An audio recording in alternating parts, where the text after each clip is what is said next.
Hello, everybody, and welcome to the Seahawks Draft Watch Party, the Real Hawk Talk version. I am Brian Nemhauser, and you can find me on Twitter at HawkBlogger. I'm joined by the one, the only Evan Hill. You can find him on Twitter at EvanHillHB, and we will also be joined by Nathan Ernst. And at times, mostly likely around the draft pick, I think Dayna O'Gorman might jump on the show. We have a long night ahead of us, but it is, oh boy, I don't think I've been this excited for a Seahawks draft ever, period. Never. I am so excited for this. I could talk about it. We've been talking about it for months, hours and hours and hours. We are only an hour away from this thing kicking off. Evan, dude, are you hyped for this? This is crazy. I can't believe this is finally here. The past few weeks have gone so slow, so remarkably slow. What's at stake here tonight is a lot. We were talking about it just before we went live a little bit. Pete Carroll. How old is Pete Carroll right now? Is he 72? Is that what he is? It sounds about right. Pete Carroll's 71. Okay, I was a year off. He turned 72 in a few months. They will never likely have an opportunity like this again during the rest of Pete Carroll's tenure with Seattle. Most likely. Barring something catastrophic. They cannot afford to fuck this up, for lack of better words. And what they do with number 5 is going to be fascinating. There's a lot of different scenarios, a lot of different players. I think there's a lot of different position holes that they have. They could go in several different directions, but God, I just want the next hour and a half to go through like right now. I know. You were telling me before you got on when did the first pick get made roughly last year, and when did the 5th pick get made last year? Yeah, so per let me see where this was. Per Parker Lewes on Twitter. He's a Seahawks Twitter guy, really good guy. You should follow him. He shared some screenshots. So it sounds like number one overall last year went at 5:19 p.m. That's when it was announced. So we're looking at about an hour and 17 minutes away. And then number 5 overall, Kayvon Thibodeau went at 5:41 p.m. So we're about an hour and 38 minutes away. And time is moving super slowly. So here's a refresher for you and for others. And honestly, as I was just thinking about it, there are things that affect how long it takes for the draft picks to get made. And the number one thing that affects that is trades. So if there is a trade, the clock resets. So the teams, I think they usually get about 15 minutes to make their draft picks. I don't know if they cut that down or not. I can't remember, for first round picks. And then if a team trades that pick, then they can they basically get the whole new clock. So if someone makes a trade, my point being, let's assume, we'll look this up in a second. If they get 15 minutes per pick, you could end up with 30 minutes between picks. Usually when a team trades, they know exactly who they're going to pick, so they don't take another 15 minutes to make the choice. But it can lengthen that time. And Evan, I don't know about you, man. I'm expecting trades in the first 5 picks. Really? Something to happen. I do. Do you think there's any world where Houston trades back? I know everybody's focused on Arizona, right? Is there a world where Houston could trade back? I think that's very unlikely. It would have to be a situation where they had basically a bunch of guys graded exactly the same, and they knew that if they traded to 6 or 7, that they were still going to get. They got 7 and they have 12 in this draft, so they know that they're going to get 2 guys in the top 12.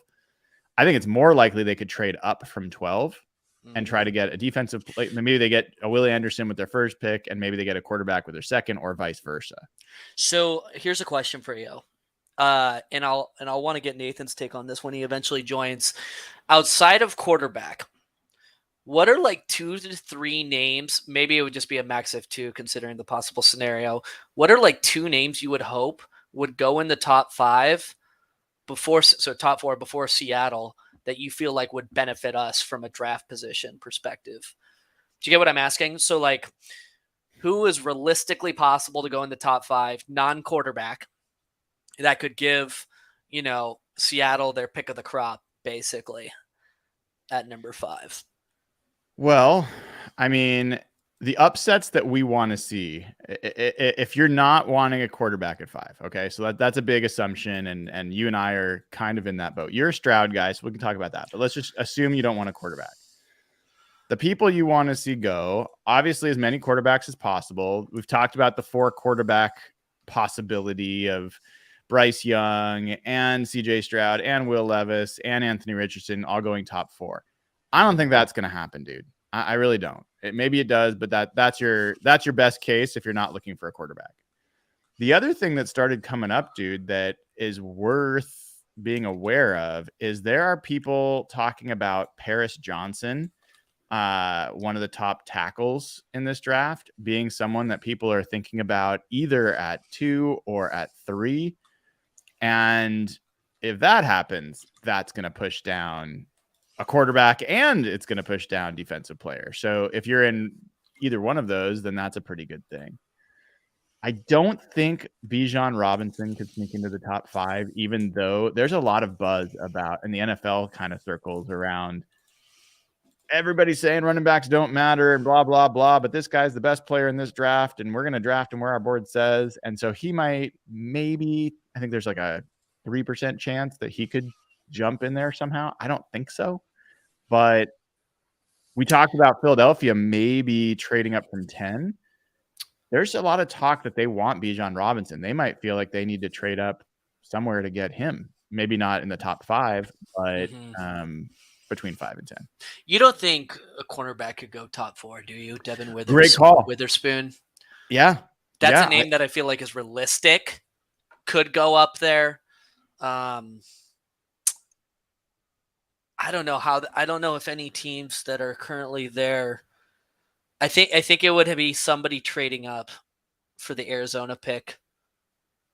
You are too calm, dude. I'm getting heart palpitations thinking about what it's going to be like when the first pick is on the clock. I already know it's going to be Bryce Young. I'm still like, yeah, I am so amped for this. It's a weird. I feel like this is like a game. Like, yeah, I don't know why I'm so calm right now, to be honest with you. This is like very abnormal for me. And I want you to know the reason I disappeared 30 seconds, well, 2.5 minutes ago, is I was trying to upload a new virtual background, but the shit kicked me off. It made me log in. So I have to create an account if I'm going to change my background. Oh, really? Yeah, I should do that actually. You should. You should. Yeah. I see a question in chat from Tuck Tuck. Great username, about whether Jeff is going to be on.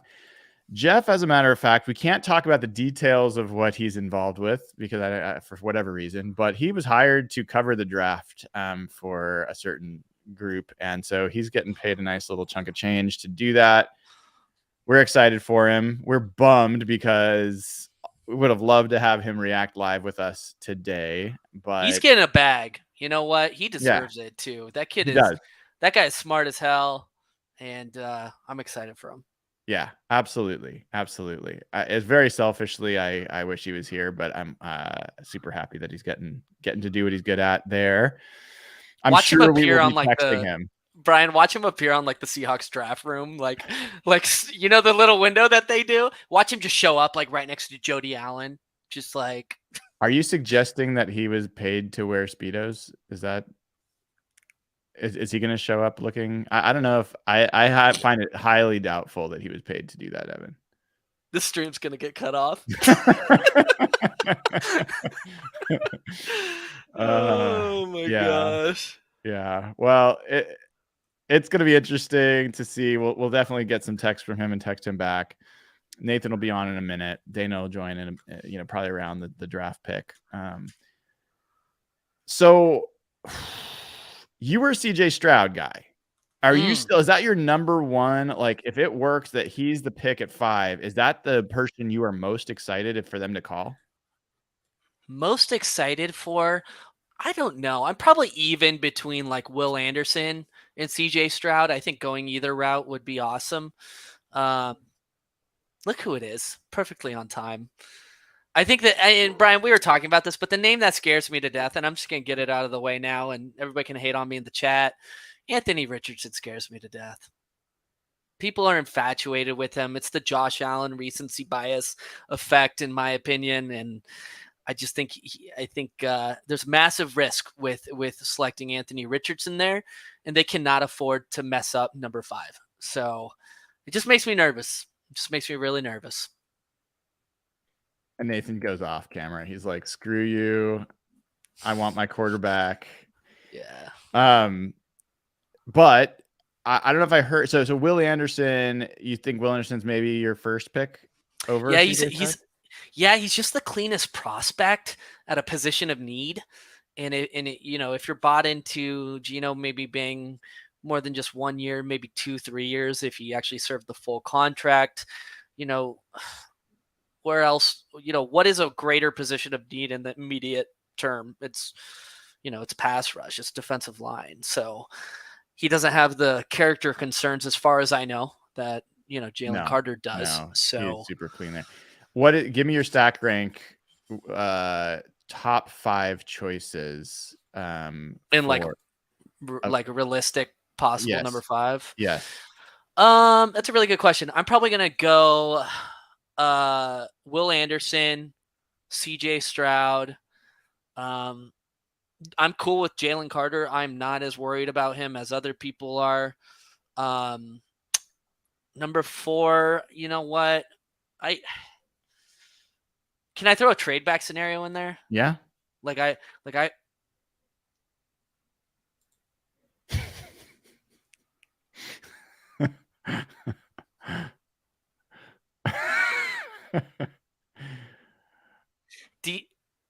who's D's? Josh Cashman. Is it a receiver? Is it a prospect with big hands, big assets? What are D's? We heard Jalen Carter apparently has big something. Dude, I saw that. That was dude, I thought that was like deep fake, like AI at first. What happened there? Did somebody? I tried to think about what I think she was going to say big defensive, like big D tackle. And I think she just didn't quite get it out the right way. Some team did a lot of homework on that guy. They got some measurables in places they don't get measurables. Can you imagine if that was part of the combine? Could you imagine John Schneider with just a clipboard being like, "All right, DK Metcalf, drop your trousers. We're gonna measure this shit." Oh my god! What are we even talking about?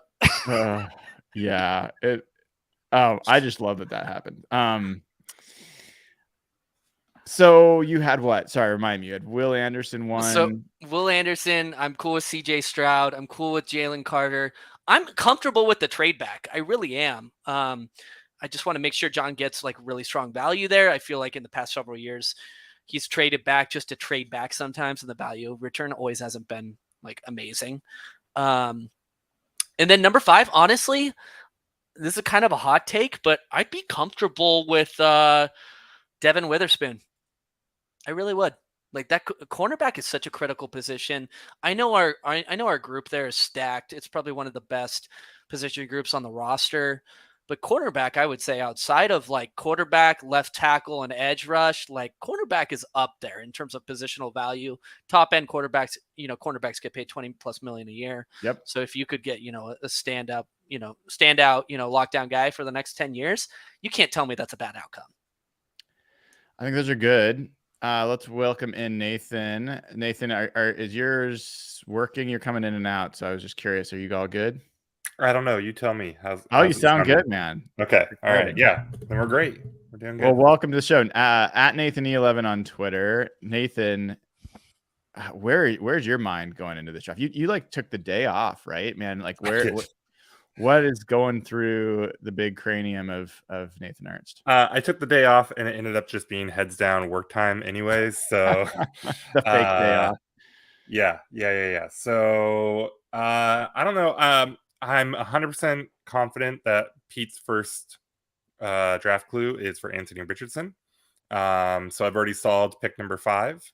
And yeah, other than that, I mean, I'm feeling pretty chill right now. I feel like we've explored a lot of scenarios on this, and there aren't many that make me that I'm worried about. Like they all seem cool. And so now I just want to see what it is. I want to see how these pieces fall now. If the Seahawks nail this 5th pick, what do you think it could mean? What do you like? Dream a little. Like what could be the, and maybe there's more than one ideal outcome here, but like what happens if they nail one of these this 5th pick? I mean, people talk about all the time, like, oh, you take this guy and he locks down that position for the next 10 years, right?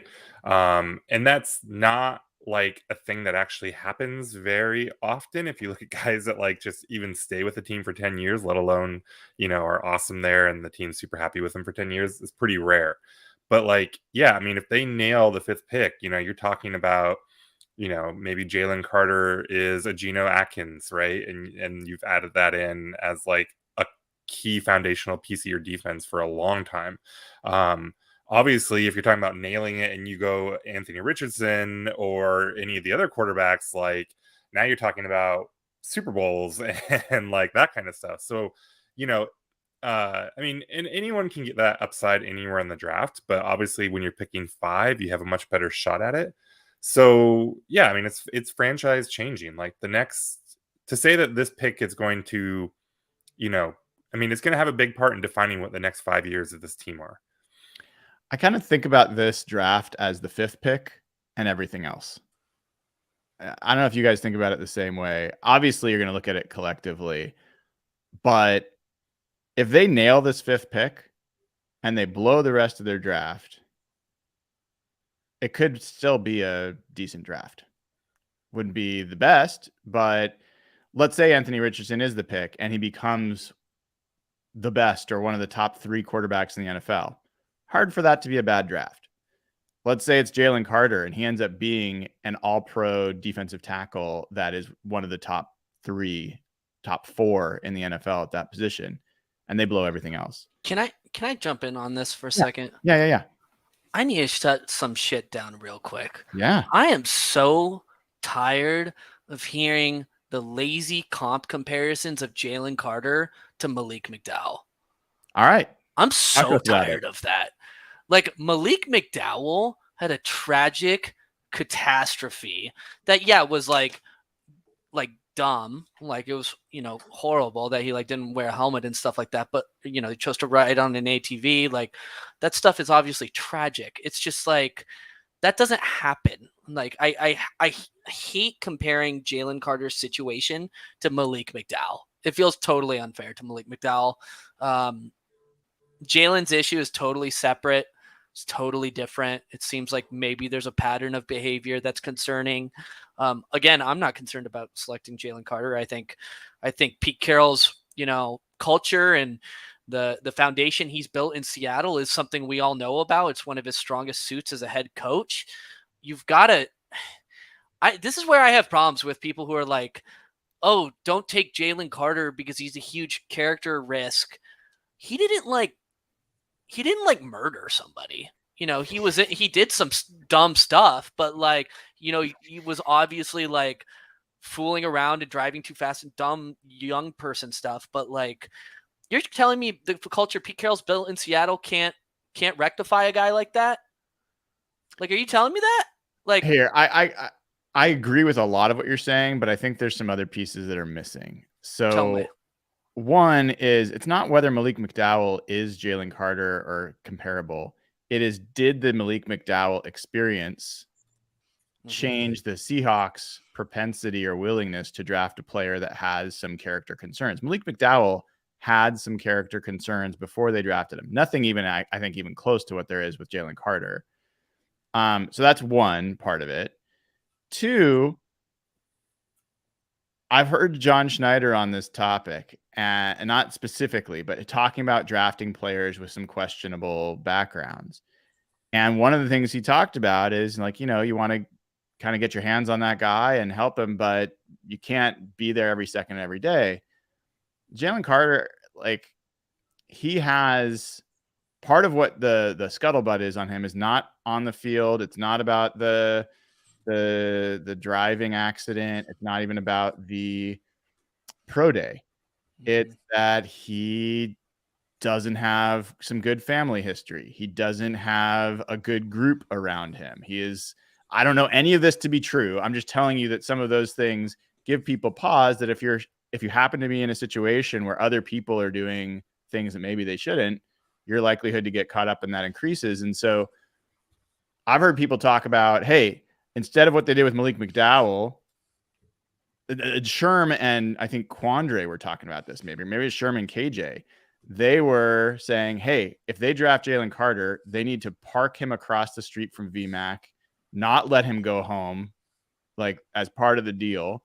And I get all that.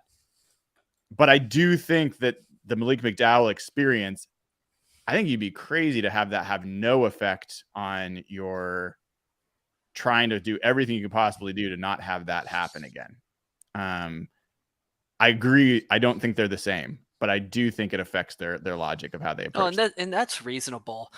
You just gave me a funny throwback in terms of like sitting him next to the VMAC. You were talking about like locking him down. Do you remember that dumbass corner that snuck a girl in it that like faked as a Seahawks player or something? Yes. Do you know what I'm talking about? Yes. Who was that? I can look it up. I don't. UDFA from this a couple was like years middle ago. of COVID. The whole team's in like strict lockdown in the hotel. And I thought the report came out that like corner put her in like a Seahawks uniform and tried to sneak her past security. His name was Kemah, Kemah, Siverand, Siverand. I'm sorry for that side note. That just reminded me of that. That was 3 years ago. That was so funny. That's one of my favorite moments in Seahawks history. That's like a highlight.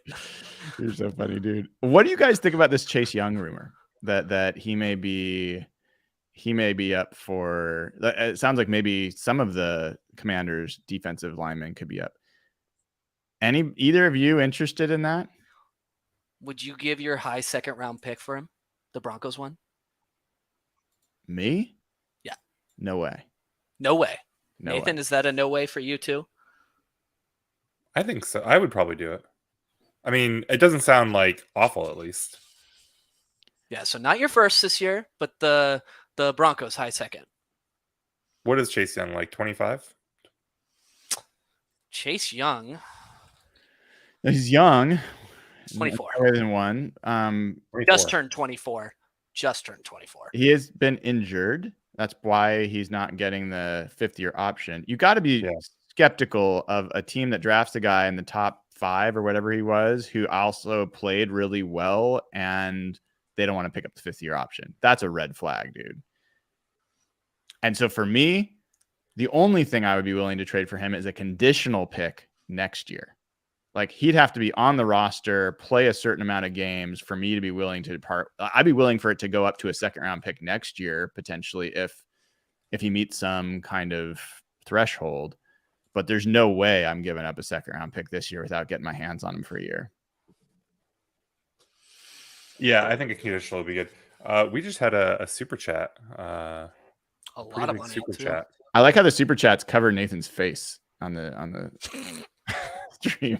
I'm just gonna start putting these out there just to screw with Nathan. Yeah, thank you to A Browns 47 here. Appreciate the super chat. Very, very generous. And for folks that don't know, we donate everything we get to charity and more. So really, really appreciate it. We just gave our latest donation to Ben's fund. It was another 20 grand, brought our total at over $260,000 that we've donated to charity over the years, and can't do it without all of you. So super appreciate it. Dude, that's an absurd number. It's pretty cool, right? That's amazing. Like $260K. It's a lot of money. How old will we have to be when we get to say 1 million? Will we still be doing this? Like, will we like when we're, when you're in your early 30s? I'm going to be linking up the internet for y'all in your retirement home. I'm going to be making sure you have internet access. So there's no chance Brian will still be around, though. Brian's going to kick it well before we get to 1 million. I think that's highly likely. I mean, it wasn't that long ago that my blood pressure was going the wrong way. I've got that going in the right direction now, but who knows, man? I'm old. I don't know, $1 million. If we're at $20K a year, that's maybe. Well, we've been like, the reason it was only $20K this time, we've been $40K for the last 2 years, but we did a quick turnaround. Doesn't really matter, but yeah, usually it's around $40K. Okay. So, yeah, I think we will be. Yeah, I think there's a chance. It'll be fun. Maybe we'll keep growing. The more that we get people to listen, the more people that join, the more people that go to patreon.com/hawkblogger, sign up there, get access to the Slack channel, more people that do super chats, all that moves us along toward, it'll be cool. It'd be fun to kick it one day and know that we put $1 million in the right direction. So let me give you a small update here, just in terms of what the betting markets are saying. This is interesting. Yeah. So basically, CJ Stroud's odds to go number 2 are increasing pretty significantly. Stroud's odds? Yeah. Where are you looking? Shoot me the link and I'll pull it up for us to look at. Sure. Let me drop this in the GC. Jen Maz, a patron, longtime patron, has not always agreed with my takes on this draft, I will say, but I love it. Oh wait, I may have reversed it. I don't bet. I refuse to sports bet, so you're gonna have to read these odds to me. Anyway, Jen says that Daniel Jeremiah, I assume that's DJ, is saying Seattle is Carter at 5. I love that. We've got, if Derek's listening, he has been posting the odds, and I'll pull up one of those. No, okay, so I was correct. Stroud is now the massive favorite to go number 2, it sounds like. Okay. That is interesting. DK Sportsbook.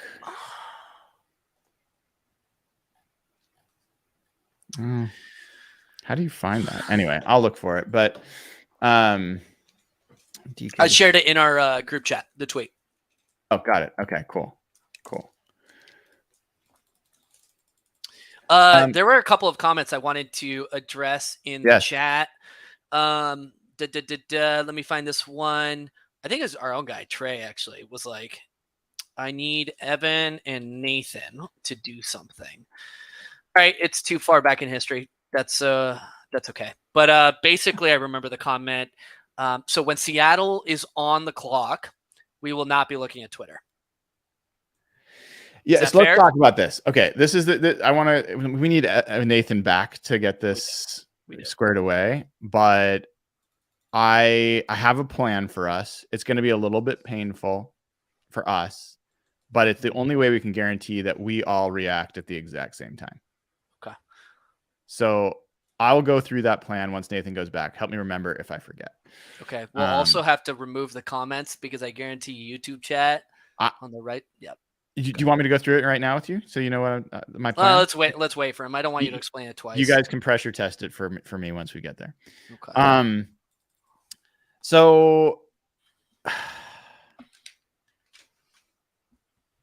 I am wondering what it would take for you to want to trade back from the 5th pick. What would have to happen for that to be the thing that you want to see happen? Yeah, so let me pull back up. I was actually going through this exact simulator a little bit earlier with the PFF simulator. So while you're looking at that, thank you, A Brown 47 with another $100 donation in super chat. That's amazing, dude. Really, really, really appreciate it. And I think Nathan does need some kind of help with his internet bill. I don't know what's going on. The guy works for Microsoft, for God's sake. So like, he should know how to get internet. But yes, Jeff mostly has figured it out since he moved. So, okay. So if Seattle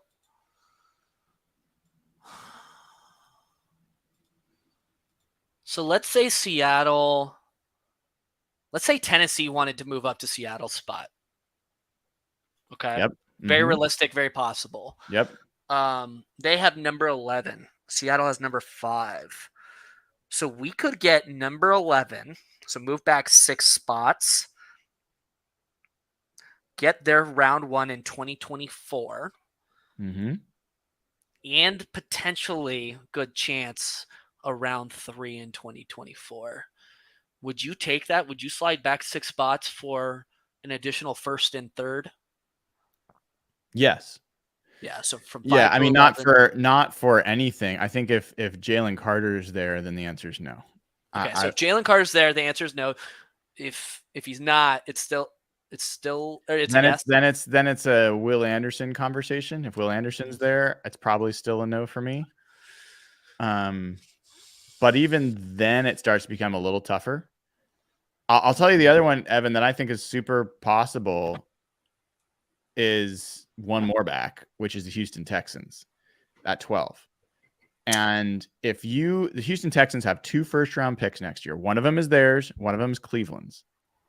If you're telling me we get the Houston Texans first-round pick next year, I think there's almost no way the Texans are going to be a good team this year. I love that idea. I think you're talking almost certainly a top 7 pick and probably a top 5, maybe a top 3, maybe the top overall. Probably not with Arizona, but in any event, I think you're talking about a very high pick. And so that one to me, if you're talking about trading back from 5 to 12, getting that pick, and then you're talking like a Nolan Smith at that around that point, then why does the PFF simulator not let me make a trade with the Texans at number 12? Did you select the Texans as one of your teams? I selected the Seahawks. Oh, it's not letting you trade back? Yeah. They can trade that pick, right? There's nothing weird about it. Okay. Yeah. Yeah. Because I know that's a pick from somebody else. So I just wanted to make sure there wasn't some weird. Nope. They should be able to do that. We got about a half an hour. Why don't we take some questions? I don't know if Trey put anything in Patreon in the Slack chat. I will check. But if folks have questions on the YouTube side, please go ahead and ask. Let me just double check here. Trades are behind a paywall. Is that what someone's saying that? I guess I've got access to that. So if you want to try it, I'm happy to do that with us. Does not look like we had a question thread in here. Nathan, what is your least favorite outcome? You talked about you're happy with most of these. Is there anything that jumps out to you, especially with that 5th pick, where you'd be most bummed? Like Tyree Wilson? Yeah, that's my least favorite. But I mean, like Tyree Wilson over Anthony Richardson and or Will, some of these guys, that's going to be tough. But I get it, kind of. I mean, they're banking on just the traits there, the raw physical talent. So, yeah, that'll be the most disappointing. But that's not even one I'll be that mad at. Honestly, it's something insane like Bijan or Skoronski would be really weird. I'd have a tough time understanding that. But again, that'd be hard to get too mad about because you got to still feel pretty good about the player. Yeah, I don't have any real disaster scenarios. Trading down when there are good players on the board and then settling for something like Lucas Van Ness. That I think is gonna bother me. But then we'll just have to see what they get, right? If they get a first next year, then maybe I don't know. All right. What do you think is going to happen at 3? Do you think the Cardinals are going to keep that, or do you think there's rumors that the Titans are trading up for that? What do you think is going to happen there?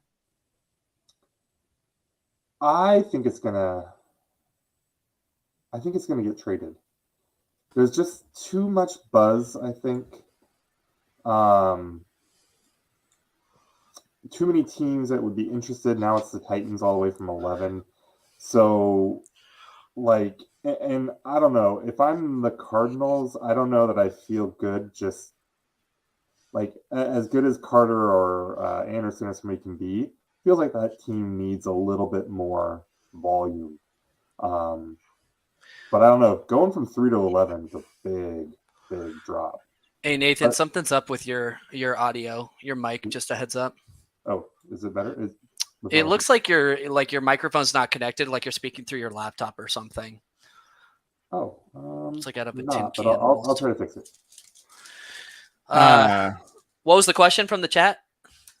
Or were we going? No, I was asking Nathan like what would be his disappointment scenario. And we were kind of talking about Tyree Wilson a little bit, or trading back if there was a good guy. My audio, am I good now? It's a little better. It's still a little like it's unusual. Not like unusual. Oh, it's better. Yes, yeah, you're good. Yeah. Okay, you're good. Yeah.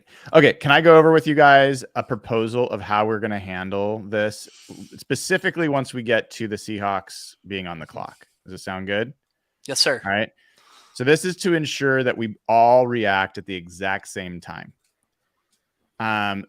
The only way that can happen is that basically if the only thing we're watching is the shared screen of what's on the board. We can pick whichever shared screen, but we pick one that's just the draft tracker. We're not going to watch a stream or anything like that. We turn our phones over, cannot look at phones, can't see text coming in. No other windows open. You can't be watching Twitter. In the stream window that we're in now, you have to click on private chat so you cannot see the comments coming through YouTube or anywhere else. And we just sit here together until the name shows up on the screen. It's going to be probably significantly delayed from where everyone else is seeing it. But that's the only way I can think of that we will guarantee that we will all react at the exact same time. Should we do we know if Trey's managing the chat? Because I see several people requesting no spoilers in the chat. That'd be kind of nice for them to experience as well, but I'm not sure how tough that will be to manage. I think Trey is watching. I don't know if he'll be able to anticipate every single one of those. But I think that if we just keep talking about it, especially as we get close to that, no spoilers in the chat, keep it to yourself until we react, folks, until you see our reaction, until you see it on the screen in front of us. Don't say it otherwise. Would be nice. That's my suggestion. But Nathan, Evan, you guys both have to be on board for this to work. Oh, 100%. 100%. You know what? We could even so Trey said he is going to manage the chat and delete any spoilers. But honor code would be nice just to make it a good experience for everybody. Brian, do you think I should have chatted with you about this beforehand, but do you think we could do the audio of the draft when the Seahawks are on the pick? So we hear the audio of like, oh, and the Seahawks with the number 5 overall pick select, not the video, but the audio. I think we might be able to. I'm not sure. Basically, they have coding on the video that would absolutely show up as copyright material and get pulled. Okay. The video would be pulled. So folks, this is inside baseball that probably no one else cares about, but we don't want to put anything up there that's going to show up and get flagged and have the video removed afterwards, because there's a lot of folks that have asked to be able to watch this on replay or listen to the pod on replay. And so we can't show any live video or else it will get pulled down. As far as audio, I have a feeling it'll still show up. I don't know if it's encoded some way, but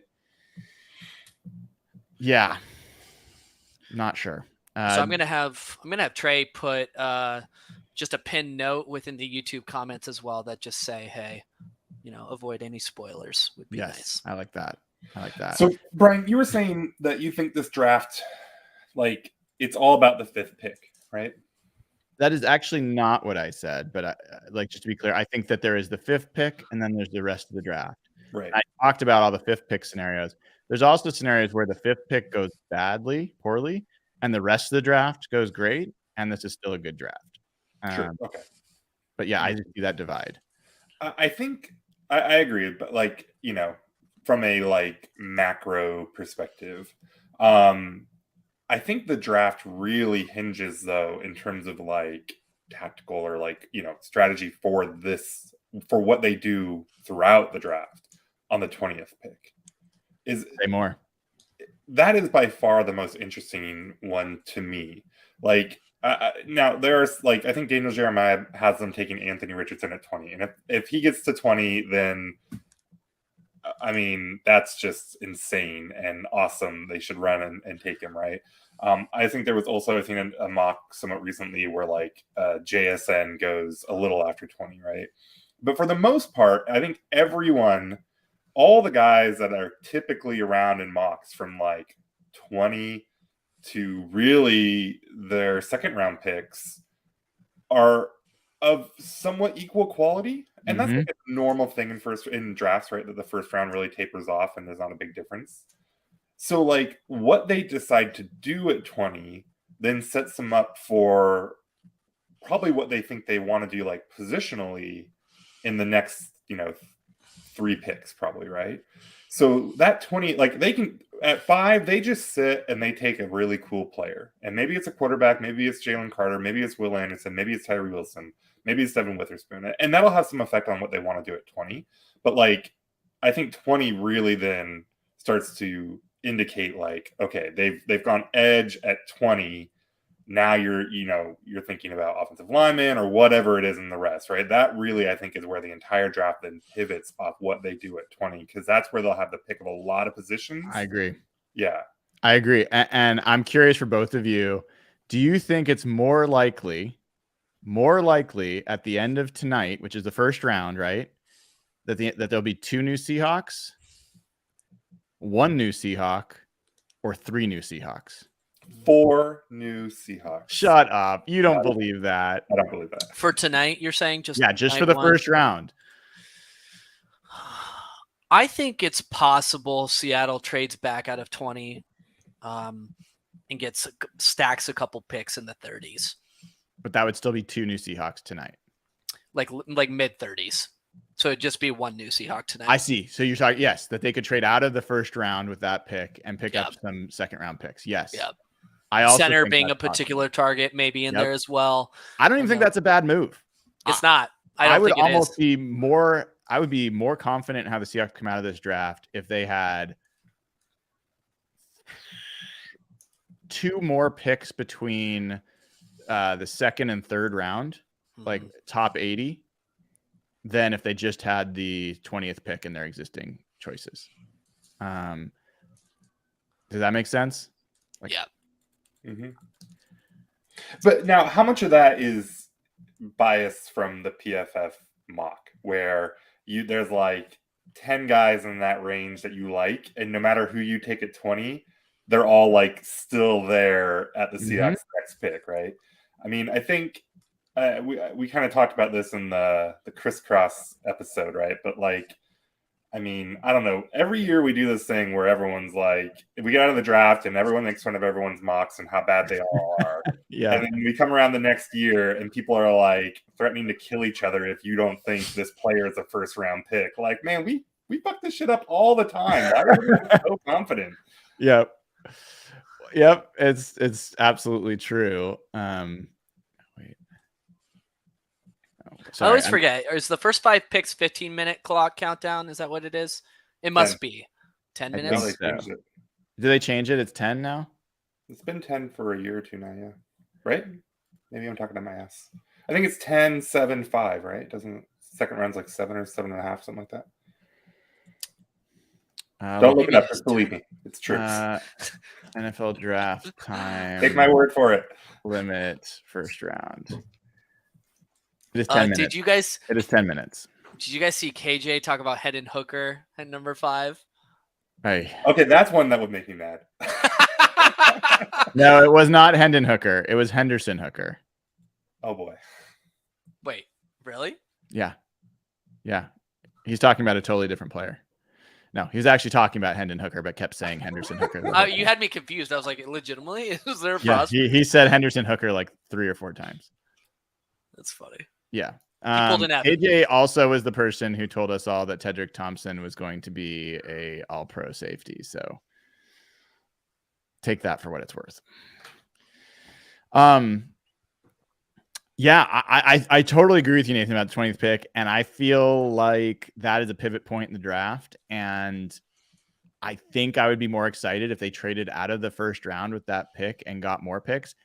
I would definitely be more excited about that than if they traded some picks to get into the first round and we ended up with 3 first-rounders this year.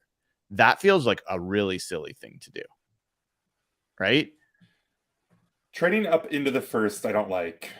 Trading from 20 up to like 14, 13. I mean, I don't know what you're, I guess it just depends on like, does somebody slip? Like if Witherspoon gets to 12, 13, something like that, 14 now, are you thinking about trading up to get him?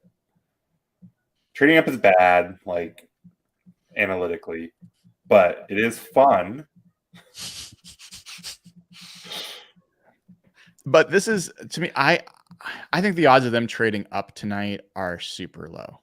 Super low. Like less Even than... if somebody's like, who could slip that would make them trade A up? lot of guys could slip. I mean, Anthony Richardson, Devin Witherspoon, Tyree Wilson. Like if they go Carter at 5 and then Wilson is there at like 12. Now, I don't know. I mean, all those guys could go in like the top 8 too. So like, I mean, who knows, right? But so I don't know if there's a guy you trade up for in that range. So okay, so not should they, but will they? If Anthony Richardson slides, let's say he's there at like pick, let's go like 11 or 12. Do they trade up for him? I think 0 chance. Like I'd say 0% chance. I think that's like less than 5% chance. Nathan, are you in agreement? John's so disciplined.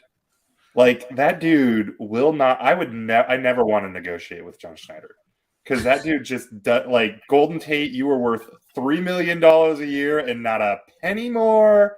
And like, I mean, this dude just like, yeah, I think it's probably a low chance, but they've done it before. They traded up for Tyler Lockett. I mean, that was only up into the top 3rd, 10, right? But that's the thing, Evan and Nathan.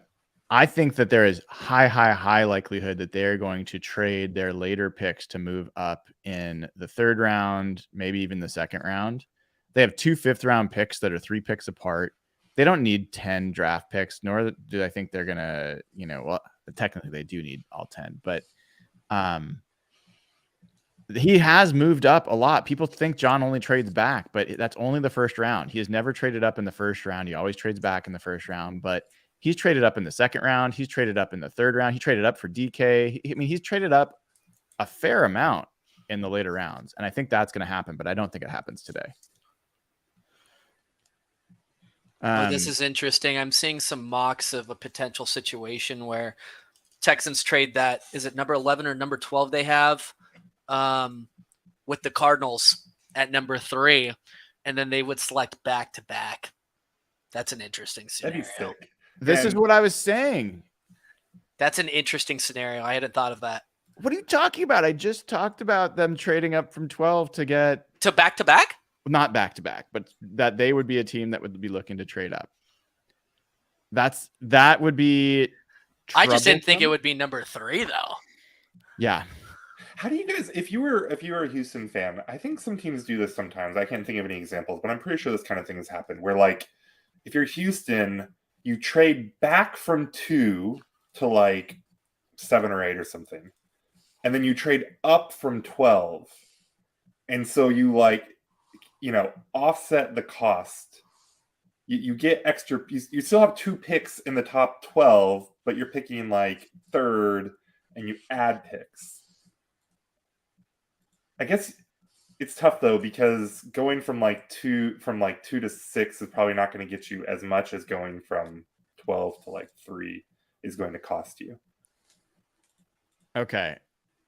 Had you guys already read this? I'm assuming you did, this post from Jeff Darlington or that Derek posted about Pete Carroll and Geno Smith.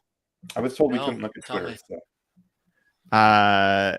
This is that head coach Pete Carroll told Jeff Darlington that he has spoken to Geno Smith and mentioned there is a possibility they could take a quarterback tonight. He's been saying that for a long time. Jalen Carter has also been linked to Seattle, and no one is ruling out a possible trade down. I'm pretty sure he said that in the Geno presser when they signed him, right? He did, they've said that multiple times in the past. That's why I'm wondering if this is actually news to now, or if he's just recycling to get clicks. I mean, maybe he asked Pete and Pete said it again and Darlington didn't know, but like, I don't think this is a new like tact from them or anything. I don't either. Good. Why do they sing the anthem before the NFL draft? Is that what's happening right now? Yeah, why are they doing that? I don't know. I mean, the NFL weird. had a lot of trouble for a few years about not being patriotic because of kneeling down, and so that they. But like before the draft? I don't know, man. They're all about the advertisers. Whoa. Oh, Eagles and Cardinals have settled a tampering investigation today involving the former Philadelphia DC Jonathan Gannon as Arizona's new head coach. Eagles traded pick 94 in this draft and a 2024 fifth-round pick to the Cardinals for the number 66 pick in this draft. Since when was that like? Since when was punishment like negotiable, like a settlement? Yeah. Oh, what do you mean a settlement? Can we do the trade chart math on that and find out exactly what draft pick I think the Cardinals just said our coach we just hired is worth like a mid 6th round pick based on the trade chart. If you do that, Eagles gave, I don't know what 94 is. That's a 4th probably, or is that 3rd? And it's like right close to the middle there. Could that okay. And then a 5th round pick, and they get the 66, which is actually that's a fair bit. Like that's like a future. So like the future fifth is like an equivalent of this year's 6. Right. So you trade like a bottom of the 3rd and a future and like a 6th round pick to go up to the top of the 2nd. So they're saying that coach is worth like a 4th round pick. Yeah, something like that. It's not bad. Jeremy Fowler has just tweeted out league execs believe they're considering Anthony Richardson and Jalen Carter. I just know they're going to take Anthony Richardson. I just know it. Evan, you were going to have his jersey within like 3 days. 100. It's good. I want to be. I want to establish something very clear here. Okay. I will hate the pick up until it happens. And then once it happens, I will become Anthony Richardson's biggest fan. I'm going to create on his Just Bombs yet? Have you looked at his Just Bombs videos? Like the highlight videos of Anthony Richardson? Oh, yeah. That's the extensive tape analysis I've done on him. Yeah. Good. And you've seen the stuff where like he's standing like flat-footed. Yes. And throws the ball like 65 yards. Crazy arm strength. Yeah. Hitting dudes in stride. Yeah. Yeah. It's okay. We can like a dumb thing. It's very cool. Like Anthony Richardson is very, very cool. The best part about that is the Geno groupies. I would get an opportunity to shit on so hard. Like I would love every second of that. I'd be talking massive shit on Twitter. On that. What was that? The Drew Lock Pryor is still strong. Exactly. I know, dude. You and John, you Schneider are forever Drew guys. I'll read you guys a couple other things because I'm shocked, but John Schneider did a radio show with 710 today. Like I thought for sure they wouldn't do it. But anyway, he had a couple things he said. He said he doesn't have a good feel for what's going to happen before the Seahawks pick at 5. Says it's harder to predict than last year. He said on the unpredictability at the top of the draft, he said what could happen at 3 could also happen at 12 or 15. And said people have done a really good job of keeping things quiet this year and keeping things in-house for us. So I think it's interesting because I think it demonstrates that he doesn't feel like people know what they're going to do. He also says Schneider said they're talking to, quote, a bunch of teams about the 5th and the 20th picks. So you don't necessarily want to begin those negotiations when you're on the clock. So they've gotten a head start. Didn't specify whether they're talking about moving up or down.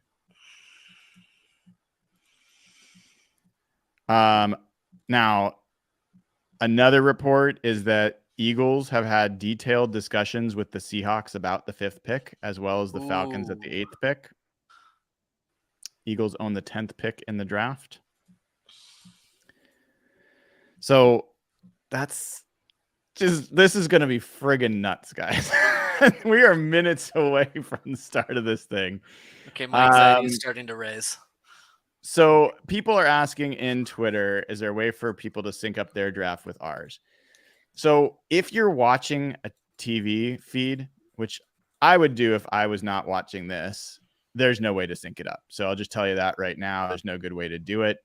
The only way to truly be in sync with us is to be watching our stream and watching the picks as we see them get announced. I feel like ahead of until the Seahawks are on the clock, we don't have to turn all the other stuff off. We can be fine looking at Twitter. We can be fine getting the pick as soon as it comes in. As soon as the Seahawks go on the clock, we go into code silent. We turn off the chat. We turn over our phones and we just watch what's on here. So that is if you want to watch with us.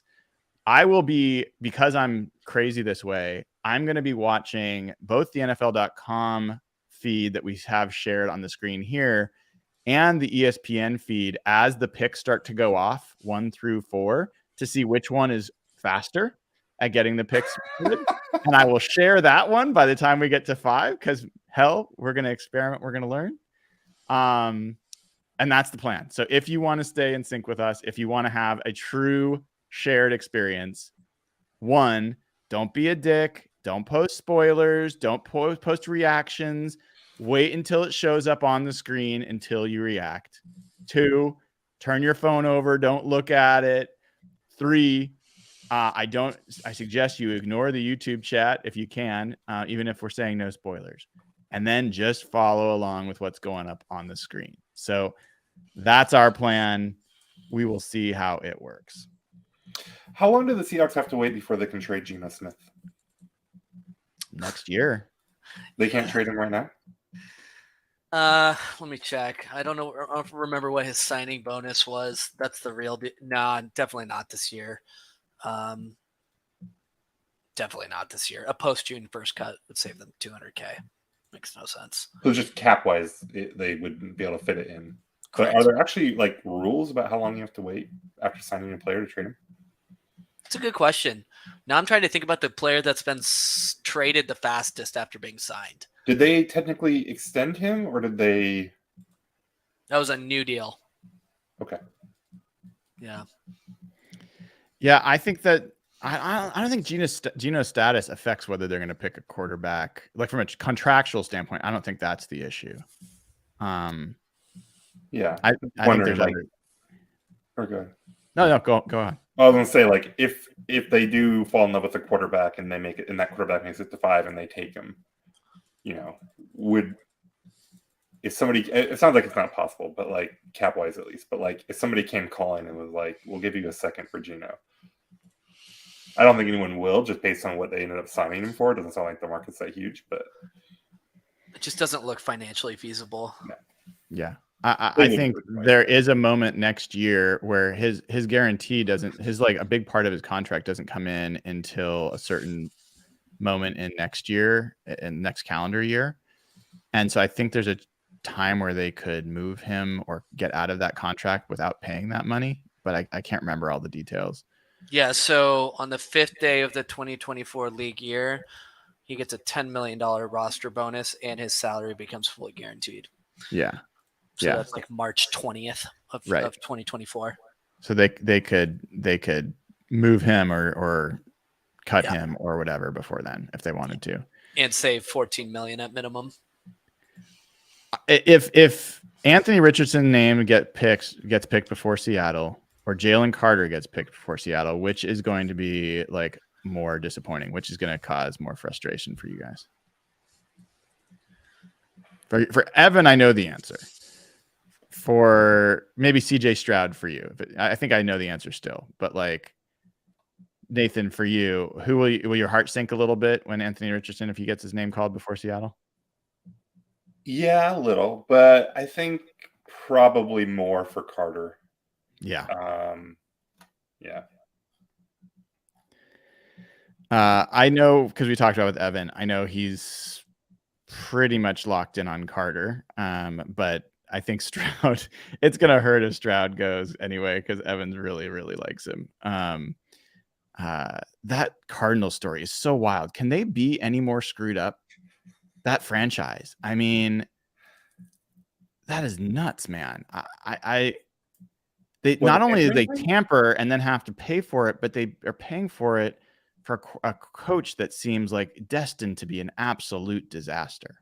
I don't know. That seems kind of slick, though. Like, if you get caught tampering and just be like, "Hey, let's settle this on." It's like when you rear end somebody and you're like, "Hey, let's not get the insurance companies involved here, okay? Let's just." Has that ever happened before where like the teams work it out as opposed to the league issuing like here's Yeah. the Cardinals front office has been watching a lot of Drive to Survive. This is a very common thing in F1 where if you pass somebody and it's not super legal, you give it back. You give the spot back. They get on the radio to the driver like, "Yeah, hey, that wasn't maybe super cool. You got to give it back." And then the FIA is like, "Yeah, we're good. You gave it back. Everything's fine. You settled it." So I think that's what it is. This is all part of the F1ization of the NFL. Dude, it's 5:00. It's 5:00. I have our Twitter chat is blowing up. People are freaking out. It's an exciting moment.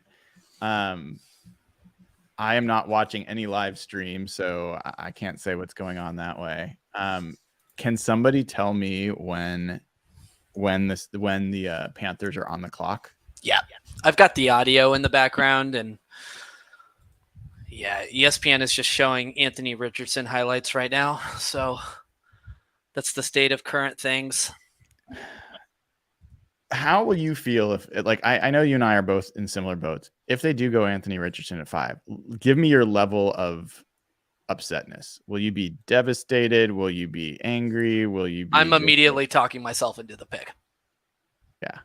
Not like we have no other hope. Yeah. Yeah. There's no doubting his upside is so high, right? It's astronomical.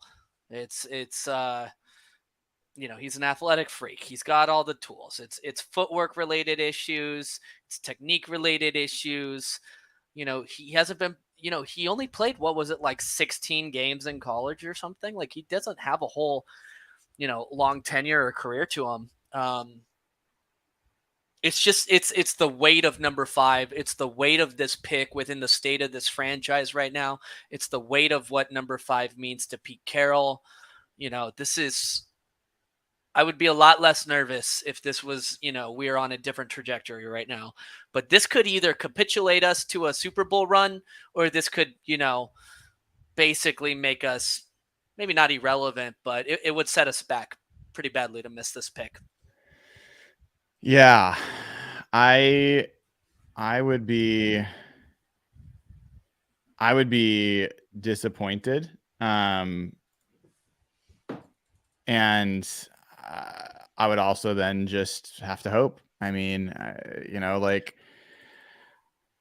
there was a time not even less than a year ago that I was focused on this being a quarterback pick.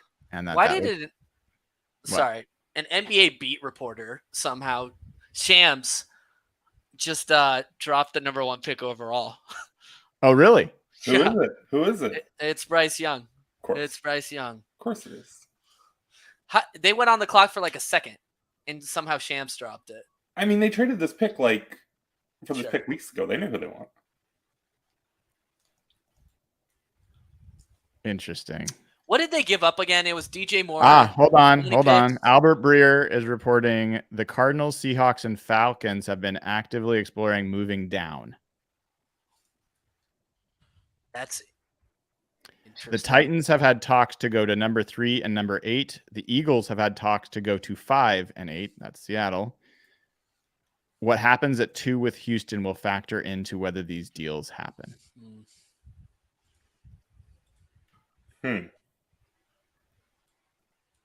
What is it that Houston could do that would make Seattle want to trade down or stay put? They I mean, it depends on what you believe. If you believe that they actually are in on quarterback, then if they take one of the guys they like, then that could be it. Here's the thing. If they have decided that they are not going to draft Jalen Carter, which I think we've talked about this, but we haven't really acknowledged, they absolutely could have decided they are not going to draft Jalen Carter. And if that's the case, that if Will Anderson goes and he was their guy, then what are they sticking around for? I think that's the basic question. But you trade down to like what the Eagles though, and then you're maybe not even getting Tyree Wilson. Like, what are you doing down there? I'm telling you, my thought there has been, I think Nolan Smith is a possibility. That would be my first thought there. I think the cornerbacks are another option, depending on where Witherspoon goes. But Nolan Smith is the first guy in my mind. Nolan Smith, he fits into my DK rule a little bit. My DK, my Tariq Woolen, like I learned my lesson. Just don't like bet against guys that are that like freakishly talented. But he's not a big dude. Like the thing about DK is he's like crazy fast for a wide receiver, and he's super huge for a wide receiver. Nolan Smith is crazy fast for an edge. He is not big for a wide receiver. Like, so I think I'd hate that. I think Nolan Smith is like, that's the thing. You put him out there as like, what's the plausible number 5 pick surprise? I'd hate that. I'd hate that a lot. I'm not saying I think it should happen, but I was talking about what are some like shocking names that nobody's talking about that could potentially like possibly be there, be the pick that they make. The reason I think Nolan Smith fits is he's a guy that essentially can fit at outside linebacker really well in the 3-4. I think people talk about him an edge, but he's a really good fit there. He's a great run defender. He is very speedy. He's good. He'll be good in coverage. He's basically the inverse of Darrell Taylor. Darrell Taylor can get after the passer. Nolan Smith can, defend the run, set the edge, and play in coverage. And I think with his physical traits, he has the potential to really grow as a pass rusher. So I think he could end up being a really good player. He's also known as an amazing leader, amazing energy, all that kind of stuff. So that kind of physical freakishness is not common, and I could get into it. I don't want him at 5. I'm not saying I'm advocating, but if you're trading back to the 10 to 12 range, he's near the top of my list for that pick. I bet they would. I wonder if they wouldn't take Miles Murphy actually there. So it looks like they are announcing the pick a little bit early and are not taking the full 10 minutes, it appears. Okay. After the Albert Breer as well, after the top 10, the class flattens out. So every team from 10 to 14, Philadelphia, Tennessee, Houston, Green Bay, and New England have all made calls the last week about moving up. Once the first tier goes, other than Bijan, the draft will become needs-based with runs on positions. O-line will be at a premium. This is why I think that the sleeper potential 20th pick or 25th around there is John Michael Schmitz. I think there is a real chance the Seahawks could decide to go center, which I'm not saying is the right decision, but I have a feeling they may go that direction. I think the run on offensive line will be tackles, though. It will. I do think that centers are going to get pushed up this year. But maybe that's another thing. Like, again, like all of how like so many people are thinking about this draft is based on the PFF mock simulator, including me. So I'm not like shitting on anybody here, but like, what if it's wrong? And what if we have like, it's totally going to be wrong. Yeah. Well, okay. But like, I mean, it's not crazy that like 4 tackles go between 5 and 15, right? And you have cornerbacks. You could have 3 cornerbacks that go in that. So like trading down to 12 feels kind of yucky based on all of my mock draft experience, but maybe they have a better beat on it and Tyree Wilson will be down there, right? Or something like that. So Sean Pyle, thank you for the super chat. Asks if they trade back with the Eagles to 10, is that too rich for Jackson Smith and Jigba? I don't think so at all. You don't think it's too rich, right? No. Yeah. I think that's a totally plausible possibility. I think there's a chance, depending on how they feel about him, that like a Dalton Kincaid or like one of the tight ends could be that guy in that range. I'm not saying they will. I think there's a chance that no receiver other than JSN gets drafted in the first round tonight. I think there's a chance of that.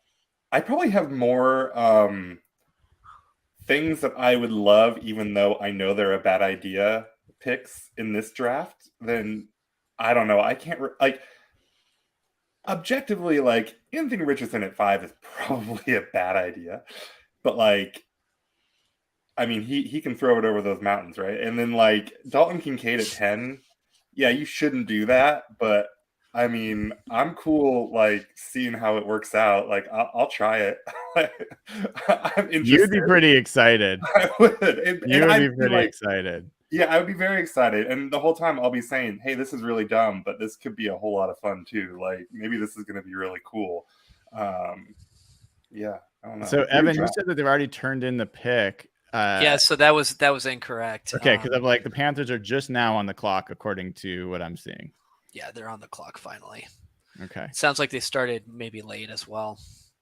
Maybe they got mad at Shams and telling him to shut up. Somebody in the chat is saying we haven't discussed what they might get in a trade in return for a trade back, like a second and a third. I think if they go from 5 to what's Philly at, 11 or 12? Philly's at 10. 10, okay. 5 to 10, I mean, I don't know, second and a third might be rich. I don't know if you can, that's probably close though, right? Go from 5 to 10? From 5 to 10, you would get at least a second. Yeah. You wouldn't get a 2024 first? I mean, No. maybe, but probably maybe for a Philadelphia team that doesn't expect to pick until the late back half of the draft. I think that's possible. I think if you want a 2024 first, you've got to probably be talking around 11, 12, dropping back. Got it. And the other way is if the team moving up wants a quarterback and they specifically like they really think that unless they come up there, they're not going to get it. Usually quarterbacks get a premium and maybe you'll get someone to do something stupid. So according to the old draft chart, 10 to 5, it's a difference of 400 points, which is the equivalent of the 50th overall pick.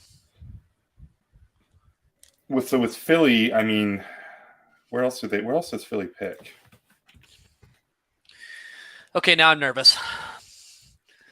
I mean, you could do some. Is this guy down? Is this guy? I'm sorry. Did this guy just give us another $100? That's insane. I love this guy. Predicts. None of this in and out stuff. Oh, he's away in and out. Take it back. Take your $100 back. You don't do it. As much as I love A. Brown's 47 contributions, I didn't want to say it because I don't want to say anything that's going to be negative jinx territory. But yeah, thank you. I'll just say thank you. I'll stop there. Okay, so Philly has the 10th and the 30th pick. So Seattle could do something where they like traded 5 and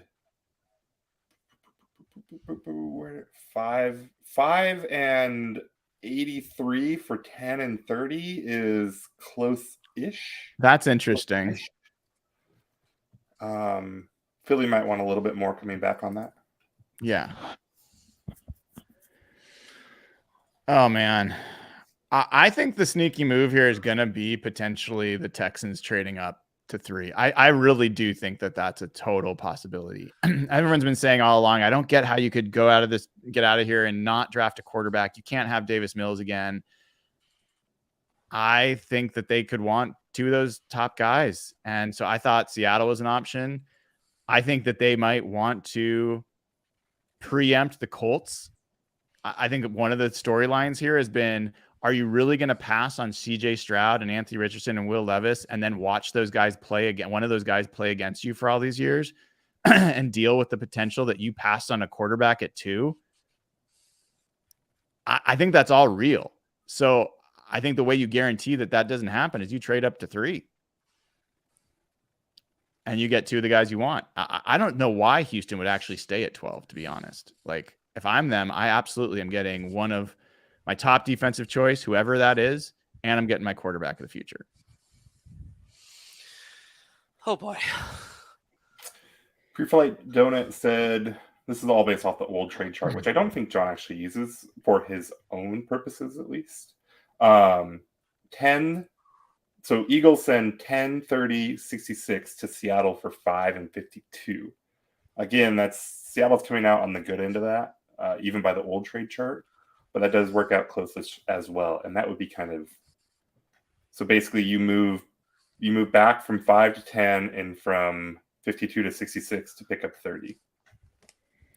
So I'm hearing, not surprising after Shams already reported it, and maybe he's just saying what we already know because everyone already picked it. But I did see another person report, this is Kevin Cole, that Bryce Young is going to the Carolina Panthers.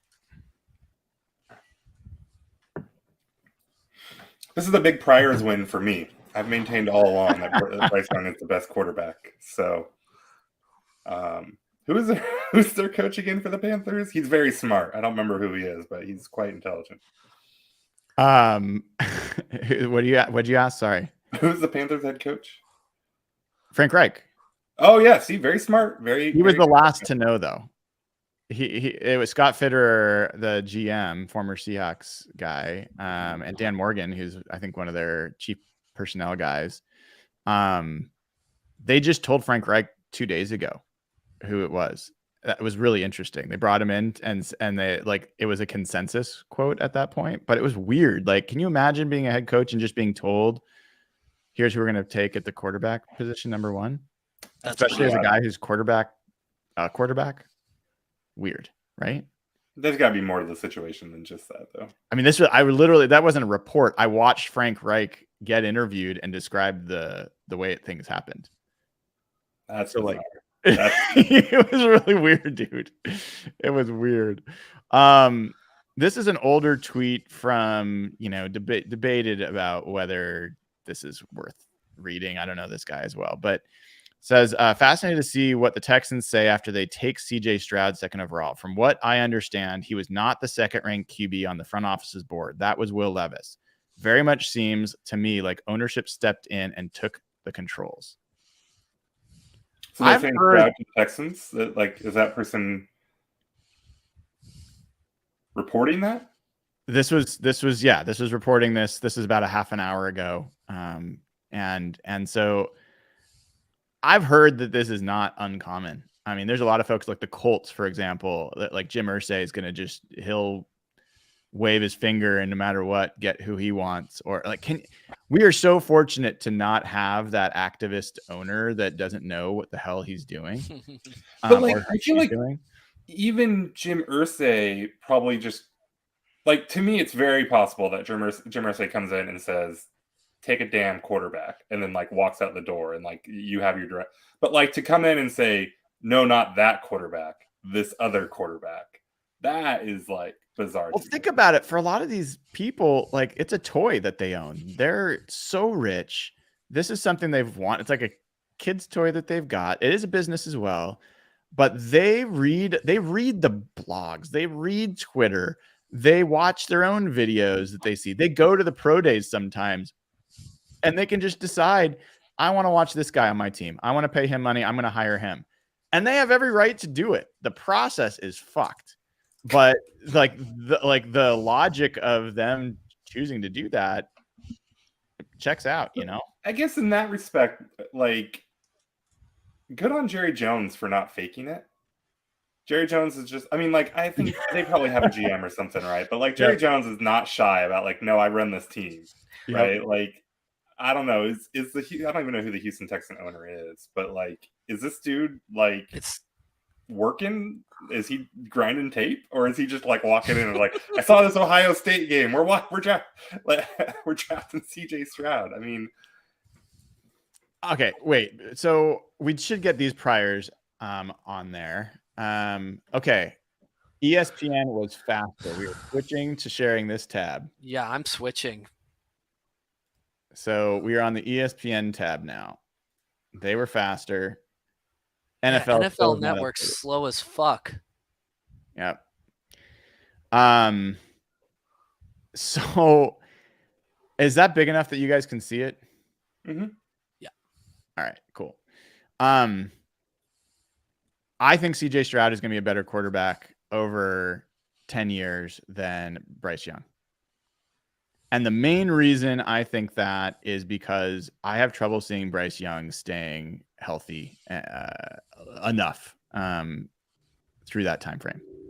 That is my current take. And I think if I want to hear from you guys over a 10-year period, who is going to be the best quarterback in this draft? I think it's CJ Stroud. So Nathan, you think it's Bryce Young? Yes. Over Anthony Richardson. So Bryce Young is easily the best quarterback in this class, but he's short. And everyone that's watched the Seahawks is like poisoned by the Russell Wilson experience, which is a bizarre thing to be poisoned by. It was pretty good. I got yelled at a lot for not being appreciative enough of those years. But like everyone's like, oh, short quarterbacks can't do things that Russell Wilson wouldn't do. When like Drew Brees apparently just didn't exist.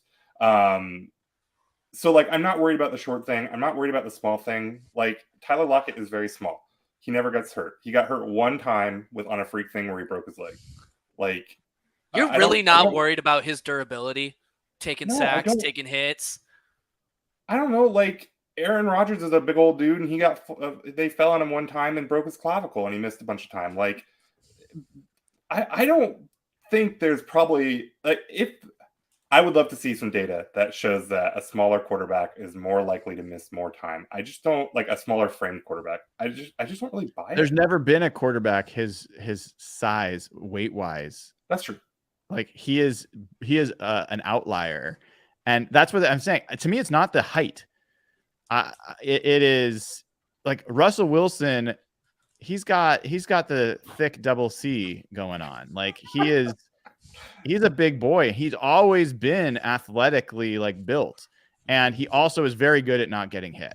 Like he's very wise about when to run out of bounds and how to avoid those hits. Kyler Murray is, I think, an interesting comparison with Bryce Young. I think Kyler Murray is much more shifty, much more likely to break the pocket and run. So I don't think Bryce Young's going to be necessarily putting himself in harm's way. But Kyler Murray, he dives on the ground every 3 seconds, like whenever there's contact coming, that I think does affect his ability to be a good quarterback. So I'm just wondering, like, what's Bryce Young's sustainable path to not getting destroyed at 203 pounds? He is a very he's not an athlete. Like, I mean, he's athletic, but he is not Anthony Richardson's quarterback, right? Like, he is a drop back passer. What? I think Bryce Young can get rid of the ball and not get hurt. Pick is in for the Texans. Do you know what it is? I do know what it is. Say it, dude. Are we spoiling on here? Are we waiting for ESPN? No, people, if they're listening to this, they're not getting spoiled if they're hearing it from us. Okay. Yeah, no. It's they're taking CJ Stroud, number 2 overall. Okay, this is good. Will Anderson is falling down the board. This means this is the big moment, right? So now the third pick. This is the pick, fuckers. Like someone's going to trade in there, hopefully, and take a quarterback. If that happens, there's a chance that we will get the 4 quarterbacks in the first 4 picks, and every single defensive player will be available to Seattle. You have to take Will Anderson if he's there at 5. You just have to. I don't think so. I'm a Jalen Carter over Will Anderson guy at this point.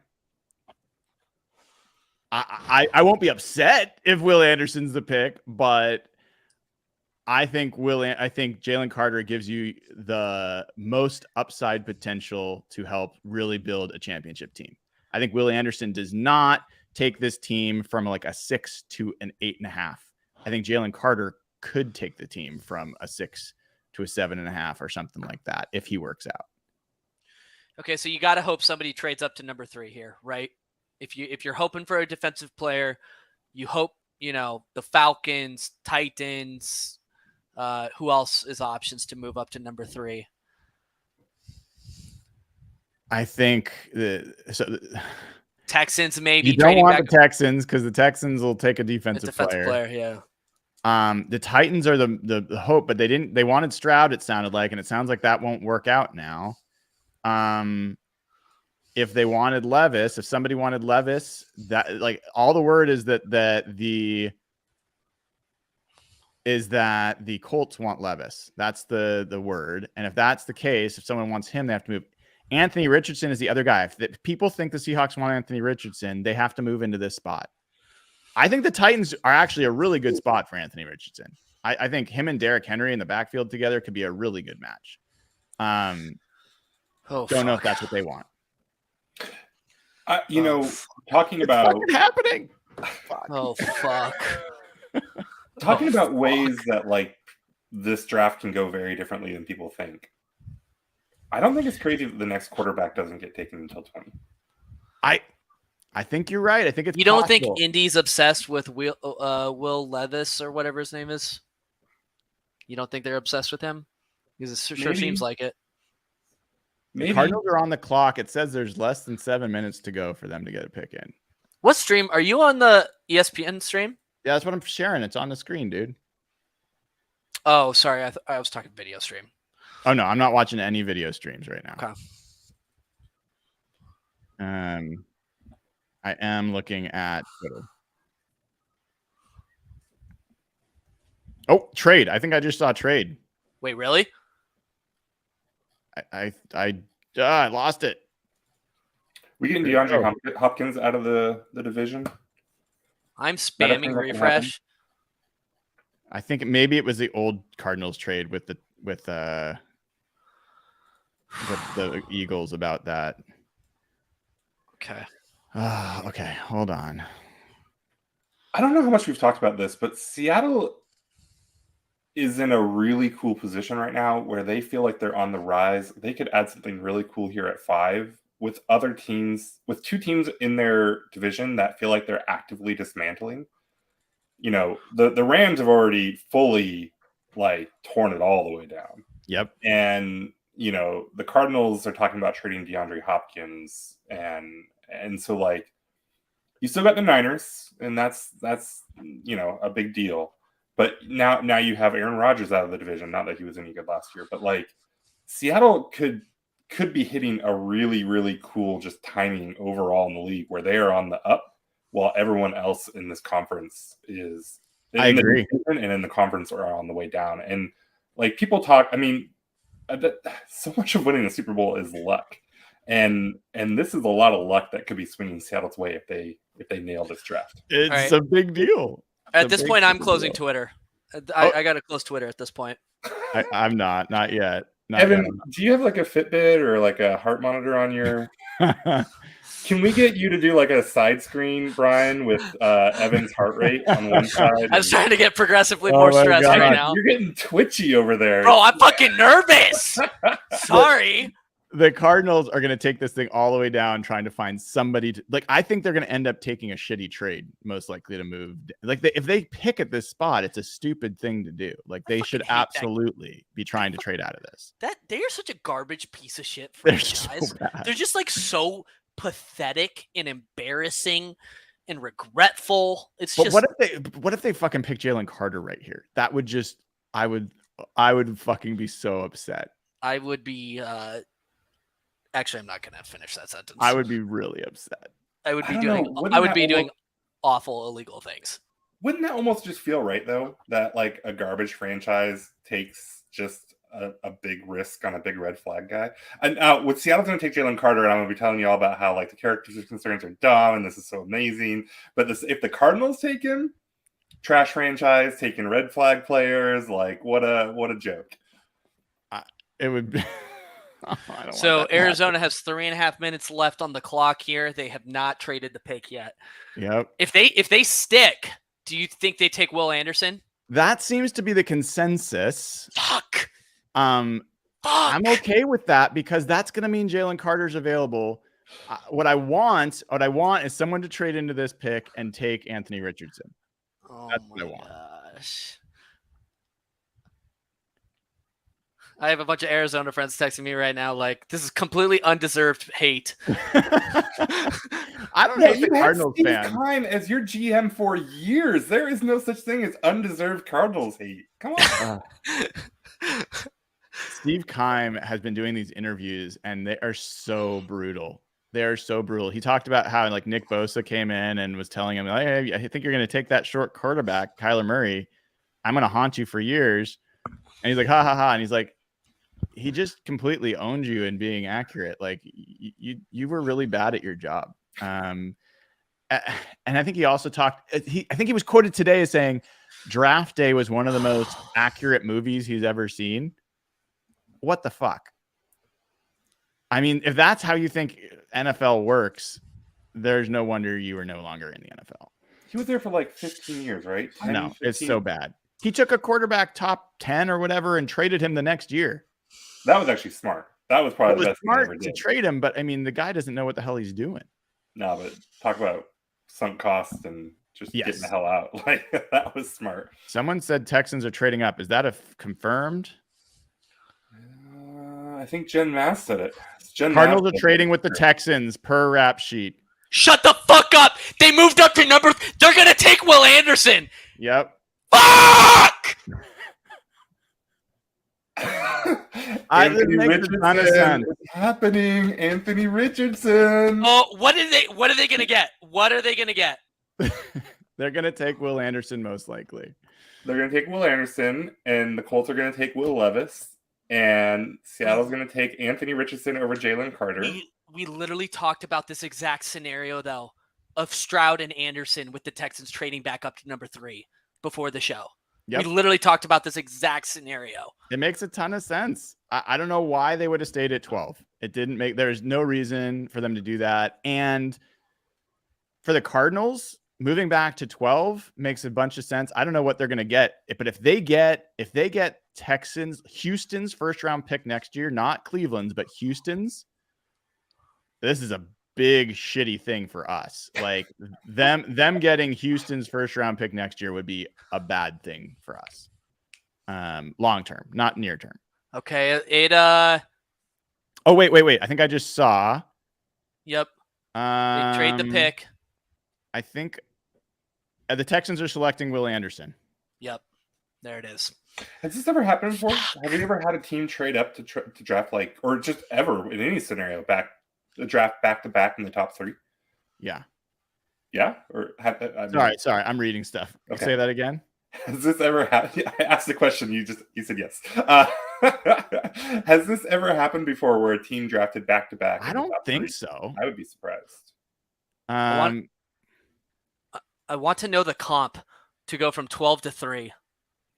I thought I saw that they were getting the Cleveland first round pick next year. I'm trying to find where I saw that. That's not bad either, to be honest. No, it's not as good as the Houston one. Cleveland.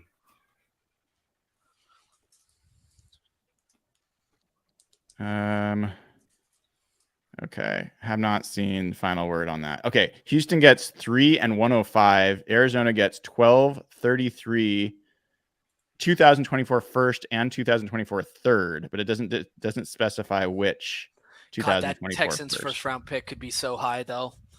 All right, guys, we are a pick away from going into silent mode. So up until the Levis, hopefully the Levis pick is made at 4. Until as soon as Indianapolis pick is in, we are turning our phones over. We are turning off. No, this shit's off right now. Okay. It's done. The last thing we need to do is go to private chat once we get there. We don't have to do that yet. We can still look at the YouTube chat, but we will have to switch over. Oh my God. Holy shit. I mean, you look terrified. Well, it's a big deal. Oh, wait. Yeah, so Will Anderson's official. Indianapolis is on the clock. We are going to find out who they're taking. This is going to most likely, if they pick Anthony Richardson, which they could pick, then this is awesome because they're not taking Will Levis. So I'm hoping this is I'm hoping this is Anthony Richardson right here. Not checking shit. All my devices are on do not disturb. This shit's in skiff mode right now. Oh my God. I just see the comment notification popping up. Don't give a fuck. You're all getting ignored. I'm just so Will Anderson's not going to be a Seahawk. That's news. That's one of the guys we've talked about a lot. I think it's the good news about this is we will never have to wonder whether the Seahawks should have taken Willie Anderson over any of the guys they do pick. Wasn't an option. Never was going to be really an option. They weren't going to trade up to do it. He's going to be in Houston, and Houston, good for them. I think this is a smart move. I think CJ Stroud and Will Anderson coming out of this draft with 2 of the top 5 players, 2 of the top 3 players. I think you got to feel good if you're a Texans fan. Yeah. I would. You get arguably the best defender in the draft, and a top 2 quarterback. That's a good setup for launch. Yep. And I think if you're Arizona, you got to feel good. Like they are in. It's good value. They are in good position. Yeah.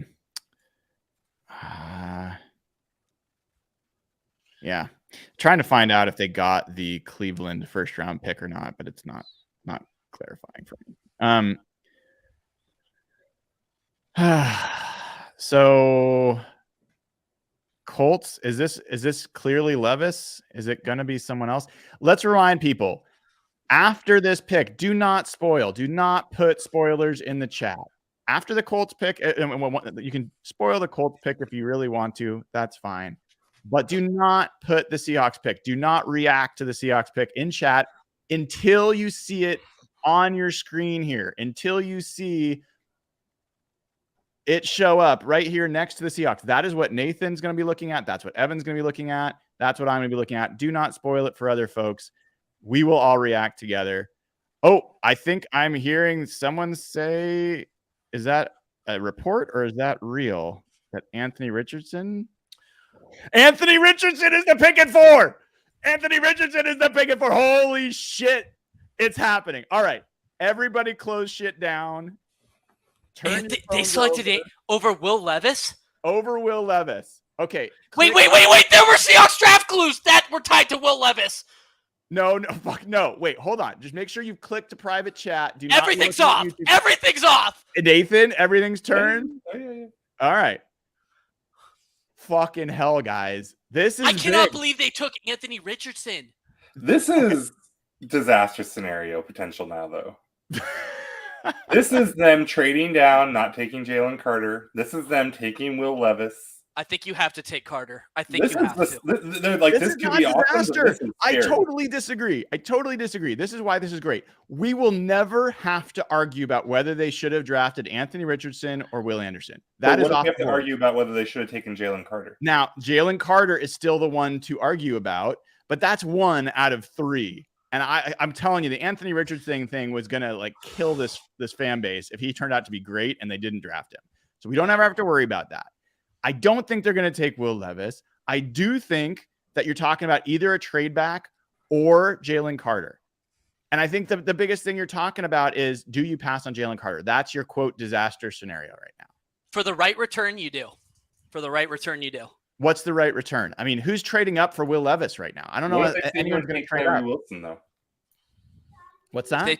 What if they sit here and take Tyree Wilson? Oh, I would not feel good. It'd be rough. It would be rough. Nathan, are you alive? I think Nathan's turning off his video so he can go cheat and look at what's happening. He better not be. Oh my God. So the funny thing is all the comments, I'm going to say it again. If you are watching, do not spoil the Seahawks pick. Do not do that to other people. People want to see it live. Do not talk about the Seahawks pick until you see a name show up on the screen here. Right next to the Seahawks. All right. You see my finger, and unless it shows up there, do not talk about the pick in chat. Show some restraint, give people a chance to react together. Guys, I think this is breaking almost as well as you could have hoped. I mean, Like 4 months ago, we were dreaming about taking Jalen Carter at number 3. We were dreaming about it. What changed? The combine? For me, the pro day was the biggest change. Yeah, he showed up with boobies at the pro day. Like he had the man boobs. And okay, 8 pounds overweight, motherfuckers. He can drop that in like a day and a half. He couldn't okay, he should have. You know what? Pete Carroll's culture in Seattle will fix this man. Wait a minute, Evan, do you have a workout plan that will drop 8 pounds of booby weight in like a day? Yes, I do. Yes, I do. A friend, like, well, what are you doing there? Can I just say how appreciative I am that you guys all agreed to seeing this together? In the past years, we've always had someone know it before the other person. 2 years ago, Nathan was like, "Oh, I think you'd give this grade a D." It was the hint he gave. Hey, that worked out. That was optimistic. Yeah, so they're announcing the Colts pick. They're announcing the Colts pick right now on the screen. It's already showing Anthony Richardson. Okay. So is that what are you looking at, Evan? You should only be looking at us right now. No other windows. Oh, okay. Not even the audio?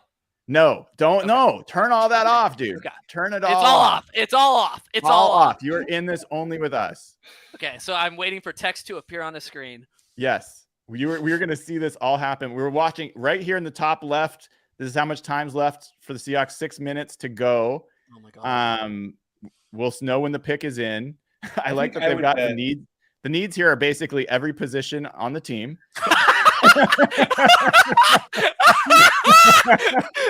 Entire roster. Quarterback on there. We can use a coach as well if you got one of those. You know, like maybe an owner if Jeff Bezos is available. Oh my God.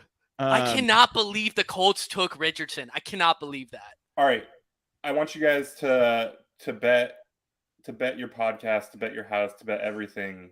What's happening here? I will go first. I think Seattle's trading down.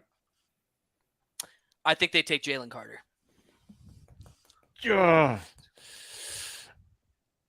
I think that they don't draft Jalen Carter and stay because no one else gives them a deal to move down. Is it Tyree Wilson or is it Devin Witherspoon then? Well, that's more than you're asking for. I would guess it's probably Tyree is maybe my best guess. Maybe like either one of those are a possibility. And that's insider information coming from the man who spoke to John directly. Took a selfie.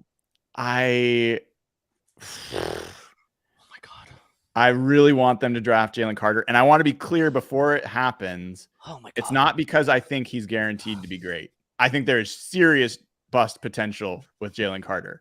The reason I want that name so bad is because I don't think there's anyone else that they could draft that has the potential to help this team become really, really good in the next few years more than Jalen Carter. I think him plus Draymond Jones on that defensive line, combined with other picks they're going to make in this draft, have the potential, if he works out, to be an addition that there's no other way that they could make. There's no way they would add someone who is a top 5 defensive tackle through free agency, through trade. Not going to happen. So that is why, for me, you just got to roll the dice. You got to shoot for the highest possible return on this pick. And I think that's Jalen Carter. Fuck.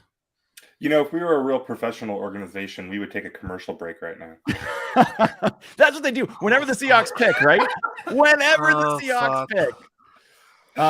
Where they're running this all the way down.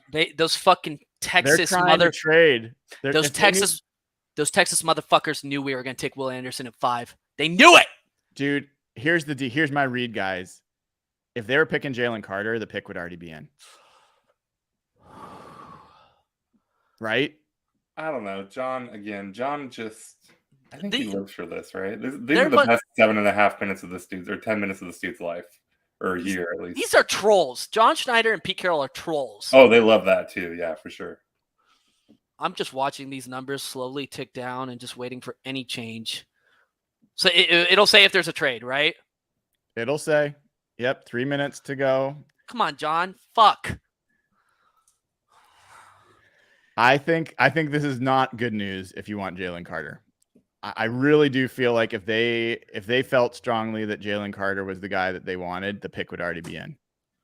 So this is them trying to trade down. and see what they can get. That's my read. Who are the bidders? Is it Tennessee moving up for 5 at Will? It for could Will be Levis? Philadelphia. Maybe Philadelphia really wants Bijan, or Philadelphia is building the whole damn Georgia defense. They already got Jordan Davis and Nikhil. Nakobe Dean. Nakobe Dean, yeah. Yeah, But- I think Philadelphia is the best bet. But we've been hearing rumors about Tennessee moving up, right? Being But done that's with for a Ryan Tannehill. quarterback, unless they want Will Levis. That's what I'm saying. So you got one quarterback left, really, unless you count Hendon Hooker.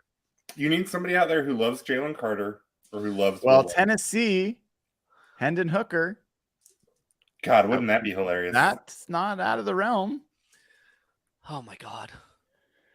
Oh my god. Guys, they're doing the friggin' Seahawks thing, taking it all the way down. You know what's going to happen is they're not going to turn in their card and they're going to get skipped and not pick anybody at 5. That's what's going to fucking happen. Could you imagine? That's That's happened. 18 You know that's Tesla. happened, right? I did not know that's happened. Oh, that's happened. Mike Tice. Yeah. Do they have to like run it down the hall, or do they have like an NFL like person like right there? Like how far's the distance? They used to have to call down and somebody would run it, but I don't think I think it's probably been upgraded since then. It's like at church. They got a dude, I'm not sure, that walks down the church. He passes a little bucket down. You put your pick in. You pass it all the way back. It goes up to the stage. Oh my god. Okay, we got 6. Dude, there's holy fuck. These motherfuckers. I can just imagine what's going on in chat right now. I have no idea, but they probably know by now what's going on. We do not. 50 seconds to go. Oh my god. I think if they Pick is in! Pick is in! Holy shit. If Here the pick comes is in, they did not make a Wilson. trade. The pick is it's got to be Jalen Carter. It's got to be Jalen Carter, right? Right? Tyree Wilson. Shut up. No. Do not say that. I thought you saw it somewhere. Jesus Christ, my heart dropped. Bijan Robinson. Oh my god. Oh fuck Skoronsky. me, bro. Oh my god, this football team. Oh my god. I can't believe I'm waiting for a page to refresh. I'm just ready for it to not be Jalen Is Carter. this the Devin Witherspoon thing? Is John Schneider going to come back and be like, y'all said I wouldn't draft a corner? He had that tone when I heard him interviewed a few weeks ago. Please just be Jalen Carter. Just fucking do the obvious thing, you motherfuckers. Please. Oh my god. This is killing me. I'm like bracing for a car crash. Oh my god. It's so crazy. Everybody knows what's going on other than us right now. We're probably the only 3 Seahawks fans in the entire world that do not know who the pick is. Fuck. I think it's gonna be Tyree or something like that. Oh my god, please be the right call. Oh my god, please do not fuck this up. Please do not What fuck if it's this Will up. Levis? If it's Will Levis, I'm leaning into the Mayo shtick so fucking hard. If it's Mayo boy, could you imagine? Oh my god. Think of you could be that dude's social media content creator with all your bad food takes. It's We're true. perfectly aligned. It's true. Perfectly aligned. Come on. All right, I'm getting close to cheating here. No, do cheat, not fucking bastards. cheat, Do not motherfucker. fucking cheat. Do not cheat. Oh my god. Come on. Who's it Refresh. gonna be? Refresh. No, I don't need to do that. It'll slow auto it down. refreshes. It auto refreshes. It's auto refreshing on its own. Come on. Tell Come us. on, you fuckers! I'm dying. I am dying. Who is it gonna be? Please just be Jalen Carter. Please just be Devin What? Witherspoon! Oh my god! No! It happened. Oh, they did it! They fucking did it! Oh my god!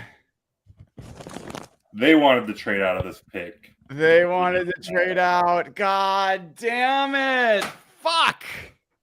This is okay. This is good. Ah, Jalen Carter's going next. Motherfuckers. This is not Devin Witherspoon. I think he's going to be good. There's a potential he could be great. Motherfuckers, guys.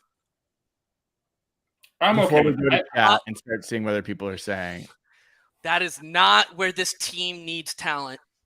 It's I not where this disagree. team... Dude, when we cannot fucking sack the quarterback next season, when we can't stop the fucking run, when fucking Josh Jacob runs for another 500 goddamn motherfucking yards on us, I don't want to hear no bitching. I don't want to hear no bitching. We're going to get our shit run over again. We can't rush the fucking quarterback. What this means, guys, is very, very clearly they did not believe Jalen Carter was a fit for their team. Not because of on-field. I don't believe that that's their evaluation. As soon as he could not finish that pro day, as soon as he was so out of shape that he couldn't even finish essentially calisthenics, wow, I thought this guy, that seems like so antithetical to Pete Carroll and John Schneider. And they're making this call, and that could be right. Like, it's a high-risk pick. But if he works out, if he ends up being Fletcher Cox, Jeffrey Simmons, one of those type of guys, this will, no matter what Devin Witherspoon becomes, this will have been a bad choice. Oh, I don't agree with that at all. Like, I mean, like Jalen Carter has some really crazy upside, and he could be incredibly good. If he's Fletcher Cox or something like that, like Fletcher Cox is a great player, but like, there's no reason that Devin Witherspoon can't be like, you know, a cornerback who is good. I can't. All the names that are coming to mind: Jalen Ramsey, Richard Sherman. Those guys are too much. But like, Devin Witherspoon can hit Fletcher Cox levels of upside. And now you're talking about Tariq Woolen, Devin Witherspoon. You know, you have Jordan Love. We'll see what can come of Jamal Adams. Like, you have, I don't know. I think this team, the secondary, like, it could be really good. Yes. And that's nothing to sneeze at. And that helps you align your defense to stop the run. That helps you get to the quarterback, right? And so I think there's a ton of upside in this pick.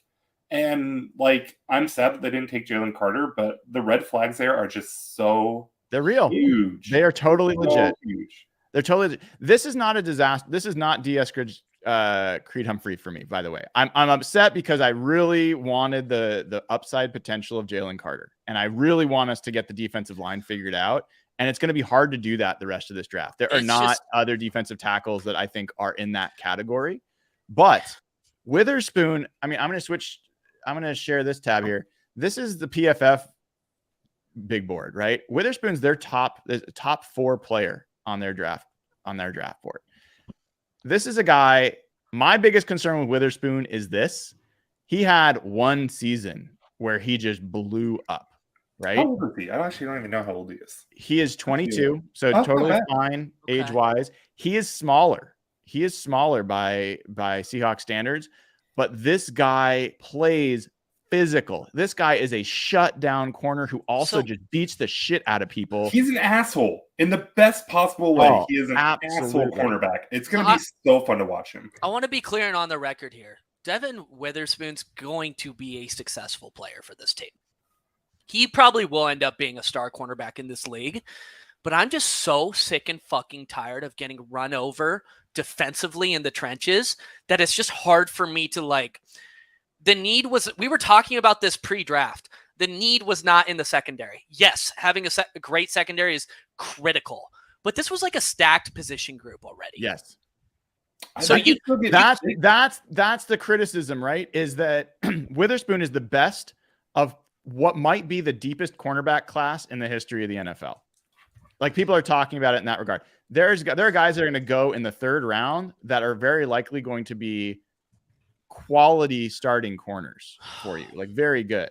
So it's from a value perspective, that's the challenge. I think you're hitting on the head. I think you're way overrating this cornerback group though, Evan. Like, it's Tariq Woolen, who is awesome. They started Mike Jackson. Like, that dude's okay. I like Trey Brown. Kobe Bryant. I like Trey Brown quite a bit. Trey Brown looked like ass last year, though. Like, let's be honest about that. Like, he's come back from injury, though. Yeah, but I mean, it is what it is. Like, he did not look good last year. Kobe Bryant's great. He's a nickel. So he doesn't lose anything in drafting Devin Witherspoon. I'm just saying, if Jalen Carter ends up being a stud, this one's going to hurt. It's going to hurt. I think it only hurts if if they're not right about Witherspoon. Is there a world where maybe this is major copium? Is it possible Jalen Carter slides? They move up from 20. By the way, just update here, since we have not been following what's going on. The Cardinals have traded into Detroit's position from 12 to 6. The Cardinals are on the clock.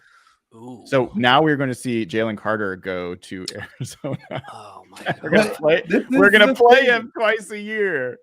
Look, I know Steve Keim's not there anymore, but if the corpse of Steve Keim likes Jalen Carter and John Schneider doesn't, I'm okay. I'm not scared of this. Like, this is like the Cardinals are kind of on that like Raiders level, or like, if they're doing this, I'm okay betting against it. I think that one of the things to be aware of with this, that I think is a big deal, is everybody had Jalen Carter going to Detroit. He was not going to fall below 6 if Seattle didn't pick him. The fact that Seahawks picked Witherspoon and Detroit traded out, to me, it says Witherspoon was their guy. And that they were obviously not in on Jalen Carter. If they wanted Jalen Carter, they would have picked him. So that is now 2 teams, not to mention Dan Campbell said no. And Dan Campbell is the personification of football. So if that dude's out on Jalen Carter, I'm out on Jalen Carter. That's a shock to me. I was sure he would go to the Lions, and he's not. It's not going to happen. So I think the question starts to become, how far, if the Cardinals don't pick him, I think either the Bears or the Eagles are probably the farthest he'll fall. But maybe we'll get him at 20. Now, well, I guess if you were really going to think about him at all, you would have picked him at 5. I don't think they'll trade up to get Carter. But that's one guy that if he was at 15, you talking about Anthony Richardson. If Jalen Carter was at 15, I would be like, yeah, trade up and get that guy. I think Carter is a guy that's either, if he's not on your board, he's not on your board. Like, yeah. Okay, so I have the pick for the Cardinals. Do you want me to share it? Is it Paris Johnson, tackle. Yeah. Man, that went in so much faster for the Cardinals than it did for the Seahawks. We waited forever. Well, they knew who they wanted. They made the trade. That's they already knew. That's I who. Seahawks are trying to trade out of that pick. That's why it took so long. Where does Jalen Carter go? Is he a first-round pick? Yeah. No, honest to God, like, you've now had the Lions trade out. The Cardinals trade up to not take him. The Seahawks have passed on him. I think that it's hard for me to imagine the Eagles would let him slide when they've got Georgia guys that know him. Now, if the Eagles passed on him, that guy's sliding, because if the guys that actually know him, Dayna's joining. Dayna, you there? Can you hear me? We can hear you.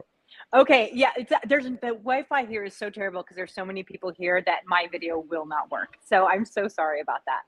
That's okay. Dayna, for people that don't know, Dayna O'Gorman at Dayna OG on Twitter. She is at the draft, covering the draft. Dayna, what is going on? How are you? I'm freaking out. I'm not going to lie. Like, that is not the name I expected to see when it came across. But then again, Anthony Richardson to the Colts. Holy crap. That was like a shocker. But it was so exciting. And the fun thing is I'm surrounded by people who have no idea who's going to get chosen at each one. Everyone is just as lost as the rest of us. How was the reaction when the Devin Witherspoon pick was made?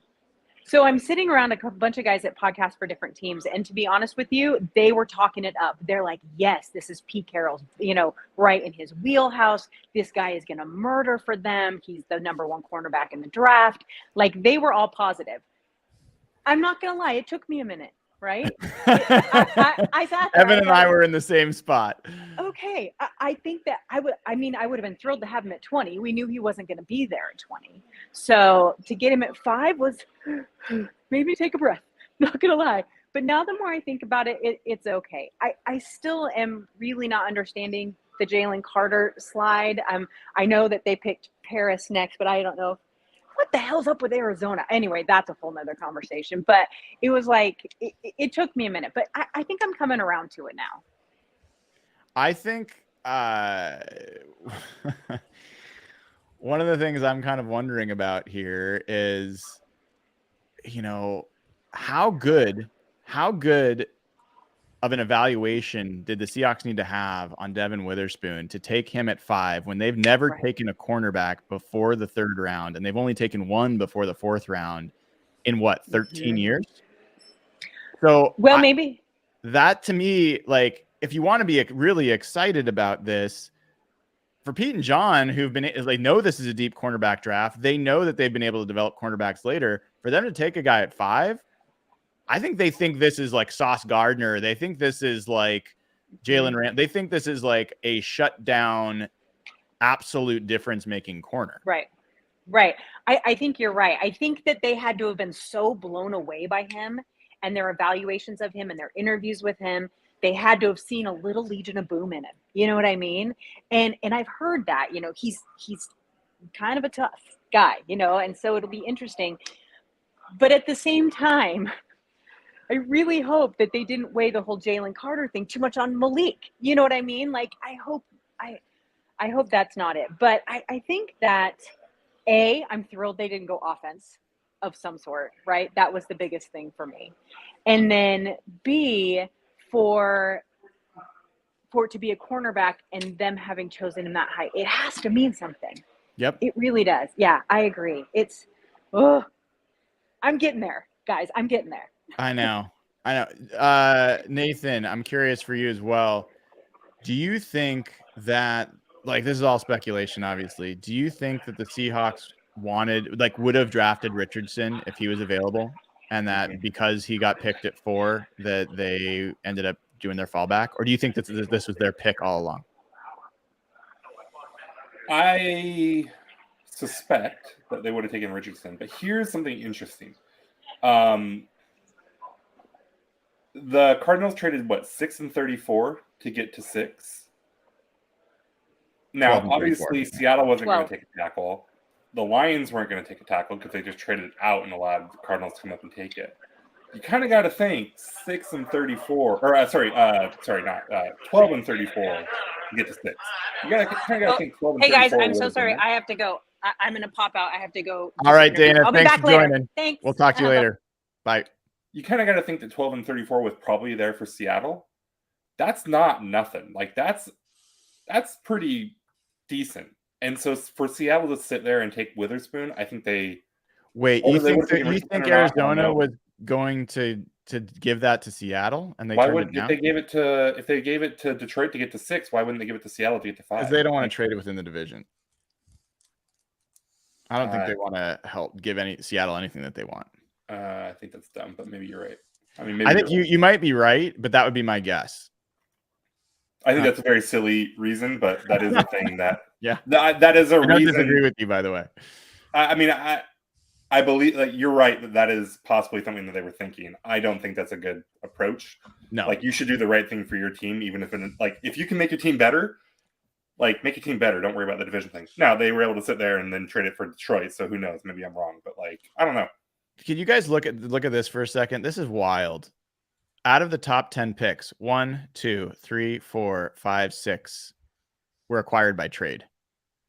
6 of the top 10 picks in this draft, not all this year. Like, our pick was for Russell, but 6 of the top 10 picks were acquired by trade. And there has not been a trade in the top 10 for a few years, at least. And generally there have not been trades in the top 10 for the last 5 years. I think what was it? Was it the Jared Goff trade? Or I think that was maybe the last one. But you had one trade already, the Bryce Young trade that happened. You had the Houston trade, and then you had that's 3 trades in the top 6 on the draft day, on the day of the draft. Well, sorry, 2 trades on the day of the draft, 3 leading up. That's wild. The Raiders. Am I comfortable sharing? Yeah, please. The Raiders take Tyree Wilson. Have him. Enjoy. Agreed. Doesn't bother me one bit. So knowing that Jalen Carter is at least slid to 8 now, Is there a world like? Do you consider trading up for him if he slides far enough? No, like you're both out on him. I would, but it doesn't make sense that they would. And like if they were out on him at 5, I don't see why they would trade draft capital to pick him in the first round. Yeah, there's no way they trade up for Carter. Like they had the chance to take him. Okay, let's say he slides to 20 then. Yeah. Let's get crazy. I still think like maybe they had Witherspoon ranked above him. I mean, maybe. But I think he's on your board or off your board. And if he's off your board, he's off your board at 20. Like at some point he comes back on your board, but I don't know when that is. It's not going to be for a while for Seattle, I don't think. So I think like Seattle's not drafting Jalen Carter. And if they do, it might not be for a day or two. Like I think you got to let it go. Yeah, I don't think Jalen Carter is going to be a Seahawk. He's definitely not going to go to Atlanta. I think it's very unlikely he's going to go to Atlanta. I think the Bears most likely are going to be taking a offensive tackle, although there's some people saying that they would go to Jalen Carter. There's word is if he gets out of the top 10, like, I mean, he only visited with 10 teams. So exactly. Like, Green Bay hasn't talked to this dude. I mean, yep. He literally. I thought what you said was ridiculous when you said it, that he would fall out of the first round. I still don't think that's going to happen, but I think if he gets out of the top 10, I think it's very likely he could fall into the 20s. For sure. And I joked before the draft, how would Seahawks Twitter act if they passed twice on Anthony Richardson? If the Seahawks pass twice on Jalen Carter, that's going to be a story, guys. That would be crazy. I think you're right. The biggest thing is Philly. If he gets past Philly, I mean, I don't know, like, when this dude gets taken. Now, I mean, it only takes one team, but like, if he gets past Philly, I don't think I want Seattle to have anything to do with this dude. Not for a couple rounds. Like, there's 2 dudes on that team that know him, that know Jalen Carter, and if Philly doesn't take him with that kind of intel, that's bad times. So at 20 right now, Nathan, what are you thinking position wise? I know we've got 11, 12 more players to be picked, 13 players to be picked, but what position group would you target? I mean, the world's your oyster at 20. They're going to have so many options. They could do John. I don't know his name. I should know his name, so I'm going to make a joke. John Michael Schmidt. John Michael Schmitz. Sure, that's a stretch, but sure. They could do Matthew Smith. That's a stretch, but sure. BJ Ojulari, DeJuan Jones. Maybe you get like lucky and JSN is there, or JSN's not there, but Zay Flowers is pretty cool. Like, I mean, it's anything. It's anything that you want. 20 is going to tell us everything. I don't know. I think it's going to be so interesting to dissect that pick. They're not going to make it. They're going to trade down, I'm pretty sure. But if they pick at 20, I think it's going to tell you a lot about what John thinks of this team. You're muted, Brian. So I agree, but let's just step back for a second. Ooh. The Falcons took Bijan Robinson. I am a Falcons friend, and I was making fun of him for this. I've never seen that increases the odds that the Eagles are going to take Jalen Carter. We got Bijan Robinson over Jalen Carter. Bad times for Jalen Carter. I feel so bad for my Falcons fan. I don't know, man. I think the Falcons have had a pretty good offseason. I like what they've done on defense. But the question for me is like their quarterback situation, I don't get. So, I mean, maybe they're playing for next year. But Will Levis is the other guy that's making a slide. When does Will Levis get picked at this point? 20. Shut up, you fucker. He's not coming. How would you feel about Will Levis at 20? I would hate it. What are you talking about? It's a really pick. Yes. At 20 though? 20? What are you guys talking about? Of course, he is not. He is not. No. What I was going to say before is, you look at the Seahawks roster; they have like 3 defensive linemen on the entire fucking roster. Hey They man, they did not play go 8-3-4. They defensive start 3. What do they need more than that for? linemen.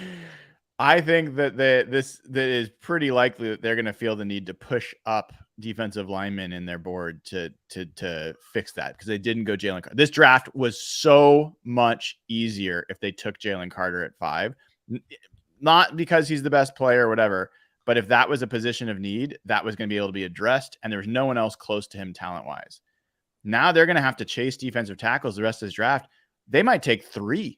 Yeah. We might, like Mazzie Smith, Siaki Ika, all these guys become options for the Carl Brooks. I don't know.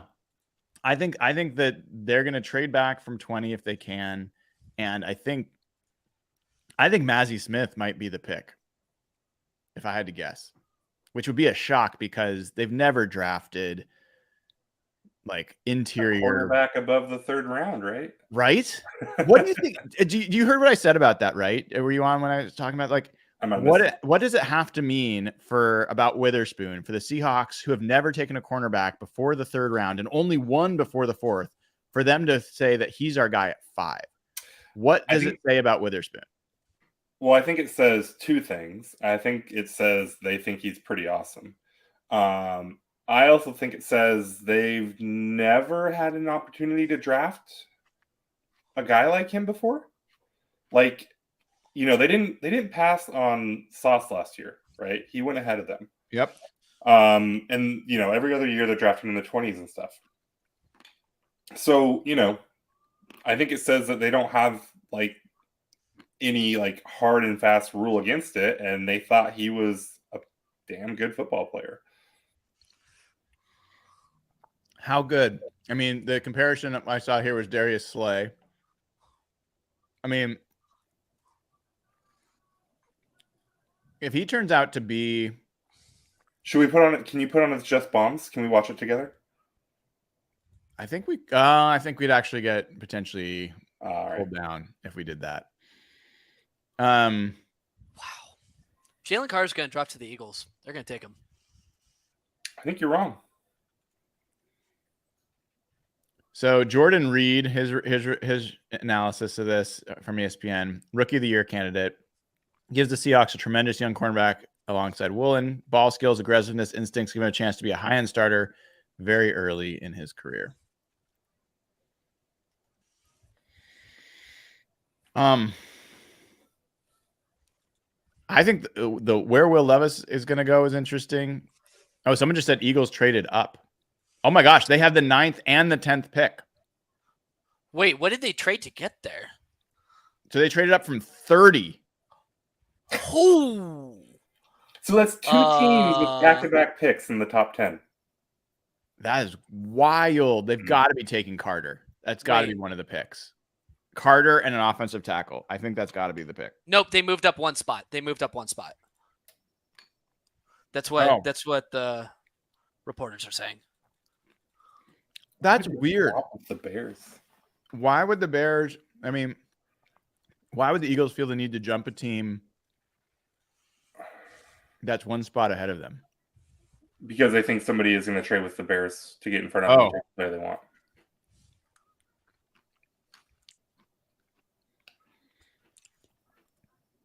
Apologies for eating my dinner. What you eating? On air. Kind of tasty. Can you see? No, not you got it up a little. Is it cereal? No, Fruit? It is Greek yogurt with strawberries and raspberries and grapes, apricots, pecans. It's kind of my go-to quick snack. Nice. Oh. What is it? You don't have to hold back. The Eagles took Jalen Carter. Okay. Well, now I feel bad about this.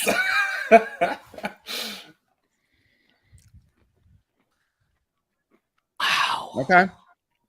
Well. Wow. That was the thing, is if they have inside information with guys that played with him, They don't have a Wow. clear need at that position. But if they passed on him, that was going to say a ton. The fact that they didn't, Drew Rosenhaus, he said, we're not visiting outside the top 10. We have assurances. I thought he was lying, but it worked out for him. Turns out he is pretty good at his job. Wow. That feels pretty bad, actually. Because again, like, now if they'd passed on him, that would have felt awesome. But for them to trade up to get him, I mean, it's one pick and everything, but like, they like that dude and they feel good about him. And the other interesting thing about it is everyone's talking, oh, he couldn't finish his pro day. He couldn't finish games. Like, he was out of shape. He only played, so many snaps. All the same stuff got said about Jordan Davis. Philly takes him last year. They obviously feel good about what Jordan Davis is, right? Like, and they've just gone back to the well. They have two guys that know this guy, that know how he works, knows what he does. They go back to a guy that has some of the same question marks as Jordan Davis had, and they trade up to get him. And so we'll see. But I think that's a really strong endorsement of like Jalen Carter as, at least as a football employee. Well, here's what I've always respected about Howie Roseman and his draft approach. He goes for the big boys. First round, he's going big boys. Offensive line, defensive line. You can set your watch to it. It's just always what he does. And the Seahawks don't. They go offensive tackle. Schneider's draft history, they draft a lot of offensive tackles. A lot of them end up at guards because they can't figure out who should play tackle. But they never draft defensive tackles early, ever. And I think that's a mistake. Like, the earliest defensive tackle they've ever drafted was Jaron Reed in the second round. And that was a shitty, that wasn't like an impact kind of pick. So I respect, Eagles traded up. They got Fletcher Cox. They've gone after Brandon, Brandon Graham.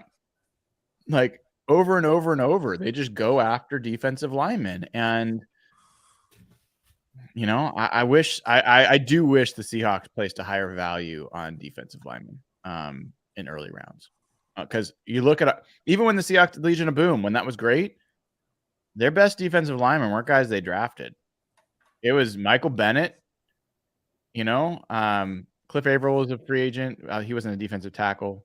Bennett was a free agent and an undrafted free agent. Right. Brandon Mebane was a guy that they had that was drafted before they arrived. Third round pick. Right. So they've never done it.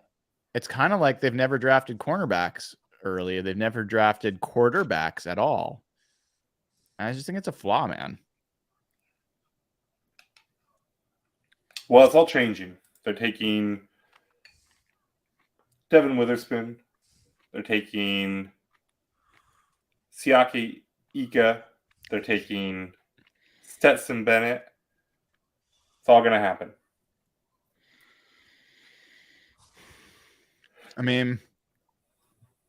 I'm curious when the tight ends start coming off the board.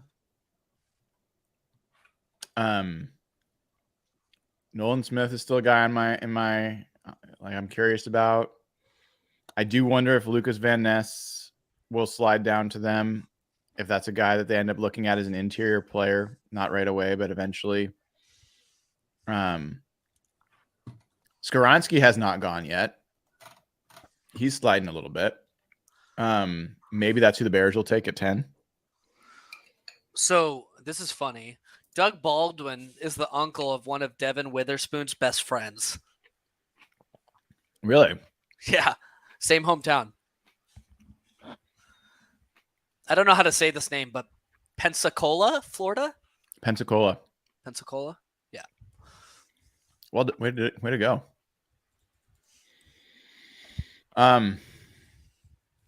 Wow. I just can't believe they took a corner. Like, I get it's a safe pick. I get It's not a need pick. They picked best player available, but it really seems like they tried to get out of that pick. Mm-hmm. Yep. Yeah, I mean, the most positive spin on this from my perspective is this looks like they're following the same approach that they followed last year.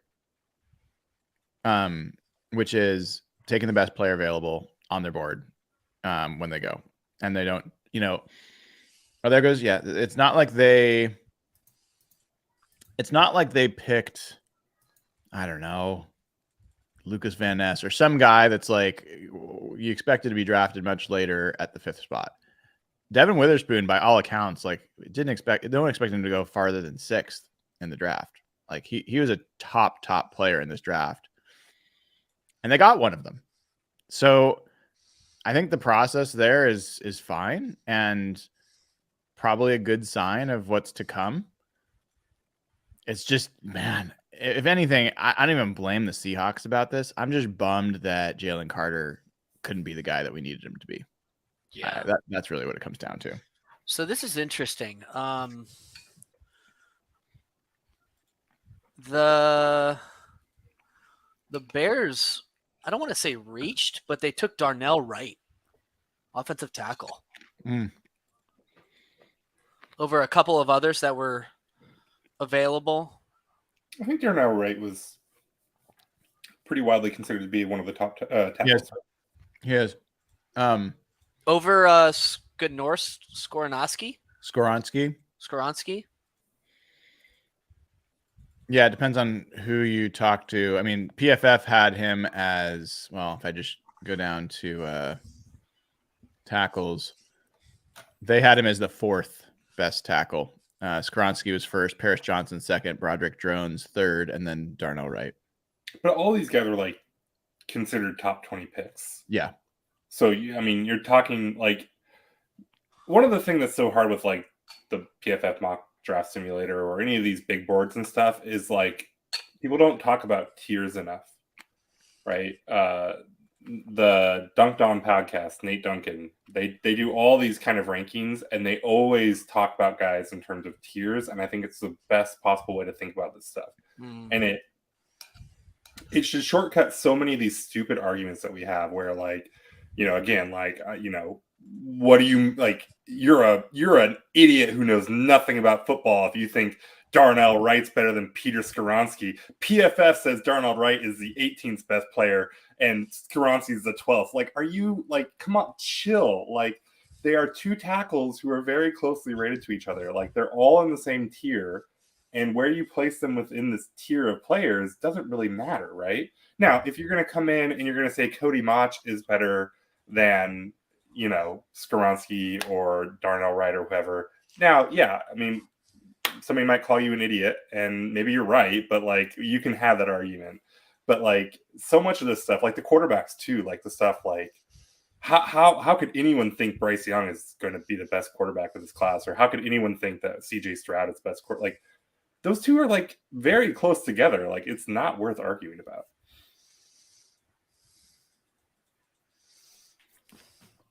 Sorry about the chewing, everybody. You're doing a good job muting. I haven't noticed it. Everyone else was noticing. I apparently. So, give Washington a call for Chase Young. Give him a call. See what it takes. See what it takes. Ryan, like the fact that they don't want to give him even a 5th-year option is concerning. Buy low, baby. How low though? Like, are you talking like a 3rd-round pick? Yeah, I'd give him a 3rd. It's got to be a 3rd. conditional next year. If it's conditional next year, I'm open to it. I think it's not the worst idea, but there's no way I'm trading anything of value this year for that guy. What is the lowest pick from this year's draft that you would trade? For Young? Yeah. You mean the highest pick? I mean, depends on your perspective. I see what you're saying. Got it. What is the... Oh, yeah, sorry. I do mean the highest pick. Yeah, I know. Yeah. I mean, like, honestly, not before the 5th. I mean, I just don't want to... I think he can be great, so it's not that.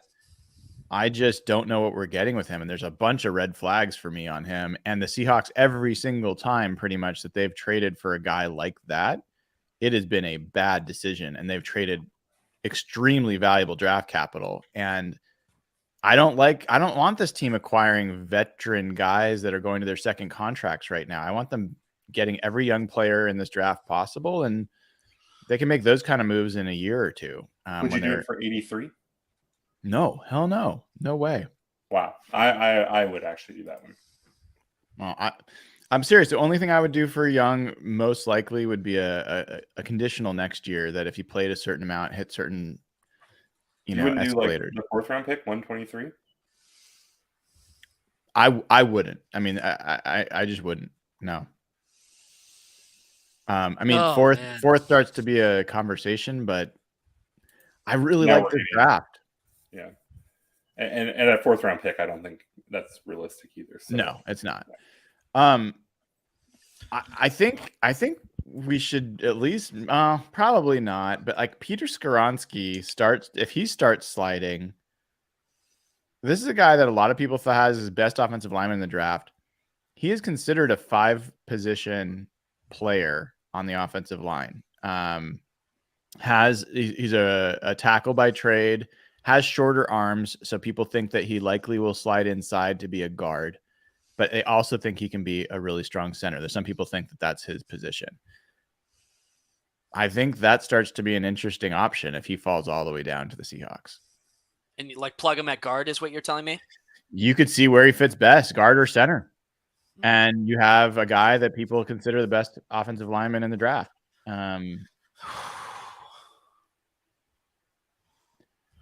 You want it to be defense, though, yeah? I think it's got to be pass rush. I think it's got to be. How many defensive tackles do we have on the roster right now? We've got like 3. Who would you guys be most excited about? You want me to bring up like a list of guys? Mm-hmm. All right. So here is the PFF big board, right? I'm going to freak out if they draft Brian Branch. I can't. Excited or I can't not? do another safety, you guys. I can't know, do more safeties. I can't, no more safe. We have safeties at home. No. I think, Nathan, you sure Dalton Kincaid wouldn't be like I'm going to freak out. Feel like they would other be high for direction. you. I can't think about Dalton Kincaid. I'm going to freak out in the other direction if it's Dalton Kincaid. Okay, so the Titans are taking Peter Skoronski. Oh, all right. There goes that dream. So that's 11. So people have been rumoring Miles Murphy to the Seahawks. I really don't want Miles Murphy. That's not the guy I want. A lot of the arguments that were being made for Miles Murphy were the same arguments that were being made that they were secretly in love with Tyree Wilson. And so I wonder how that changes now that they like Wilson went 2 picks later. So I don't think this is like some big indictment or anything, but it's interesting that they took a dude that there was a little noise about, but not nearly as much noise about as everyone. Like, everyone was saying Carter. Some people were saying Wilson. Like, Weatherspoon was down on the list. So I don't know what to make of Miles Murphy anymore. Evan, give me some positions. What are the positions that you want them to be going after with their next pick? Anything in the trenches. So defensive line, interior defenders, edge defender. I think edge has to be priority number 1. Anything on offensive line or just defense? I think defense you've got to focus on. Okay. So of any of these names of interest to you, like if you want real, like obviously these guys are gone. Yeah. Nolan Smith would be essentially like Darrell Taylor, 3-4 outside linebacker. Kalijah Cansey is mainly like an interior pass rushing, super small guy. Miles Murphy is kind of. Who like would you say, Brian? Who would you say has the highest upside out of any of those picks? Well, for me, I'm a Will McDonald guy. I think Will McDonald has the potential to be the best pass rusher that comes out of this draft. I love him not only because he's been one of the more productive pass rushers, but he played at a lower weight. He'll put on weight. He also played, they had him play at like the 4-eye position. Like he played essentially inside the tackle at times, like a defensive tackle at 235 pounds or whatever it was. The dude's tough. He's fast. He's bendy. I think this is the guy that we could look back at in a few years and be like, how did that guy not go in the top 10? So he's super high on my list. I've also started to get interest. I've been super down on Lucas Van Ness because they list him as an edge, but he's a super power dude. He weighs 270, so I don't think he fits well with our thing, but I actually think he has the frame to put on 15 pounds. And if he did that, I think he could end up being like, he's not going to be JJ Watt, but he could be that style of defensive lineman who is super powerful and disruptive. So those are two guys that I think have pretty interesting upside. Nathan, what's your perspective? DeJuan Jones. Why is that? Hell of a football player. Offensive tackle, though. Just they went to the Ohio State Pro Day, or the whatever that was. Was there a little noise about them liking him? Yeah, he went on a 30 visit. He was a top 30 visit. Okay. But not a lot of noise. Just like with Devin Witherspoon. A little bit of noise, not a lot of noise. What does John want to do? He wants to get big as shit and just strong as hell. Who's big as shit and strong as hell? DeJuan Jones. Is it exactly what they need? Is it a little weird? Yeah, it was strange that they drafted Devin Witherspoon, but I think that makes sense. And I think it can make sense if they take DeJuan Jones. I think I figured it out. I think I'm on John's wavelengths. It's DeJuan Jones. Yeah. What do you think about what I was saying with these guys, Nathan? Do you have any thoughts about Will McDonald, Lucas Van Ness? I don't know about Van Ness putting on weight and playing inside. I mean, I think I would rather take a chance that DeJuan Jones can slide inside than that you're going to bulk up Van Ness.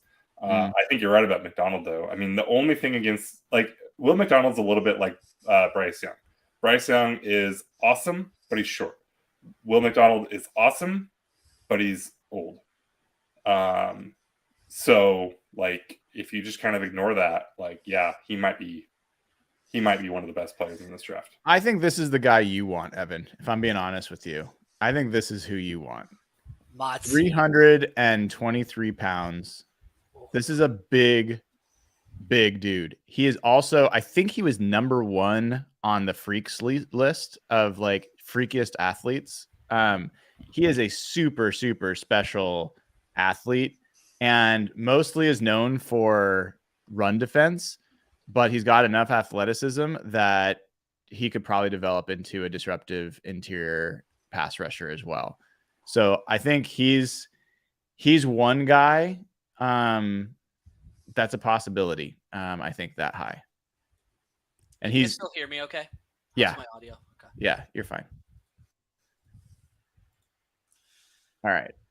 Where are we at here? Would that be a reach at 20 or no? It would be a reach at it would be a reach at 20. To have a defensive tackle, essentially a nose tackle, go that high. He, I think, will go in the first round and may not make it to 37. So if you want him, you're going to have to pick him early. And there's just not a lot of dudes like that in this draft. That's the thing. Without Jalen Carter, you're going to have to reach somewhere for an interior lineman. I think it's most likely they trade back this pick 20. I think so too. I don't think they stick and pick. I really don't. I think so too.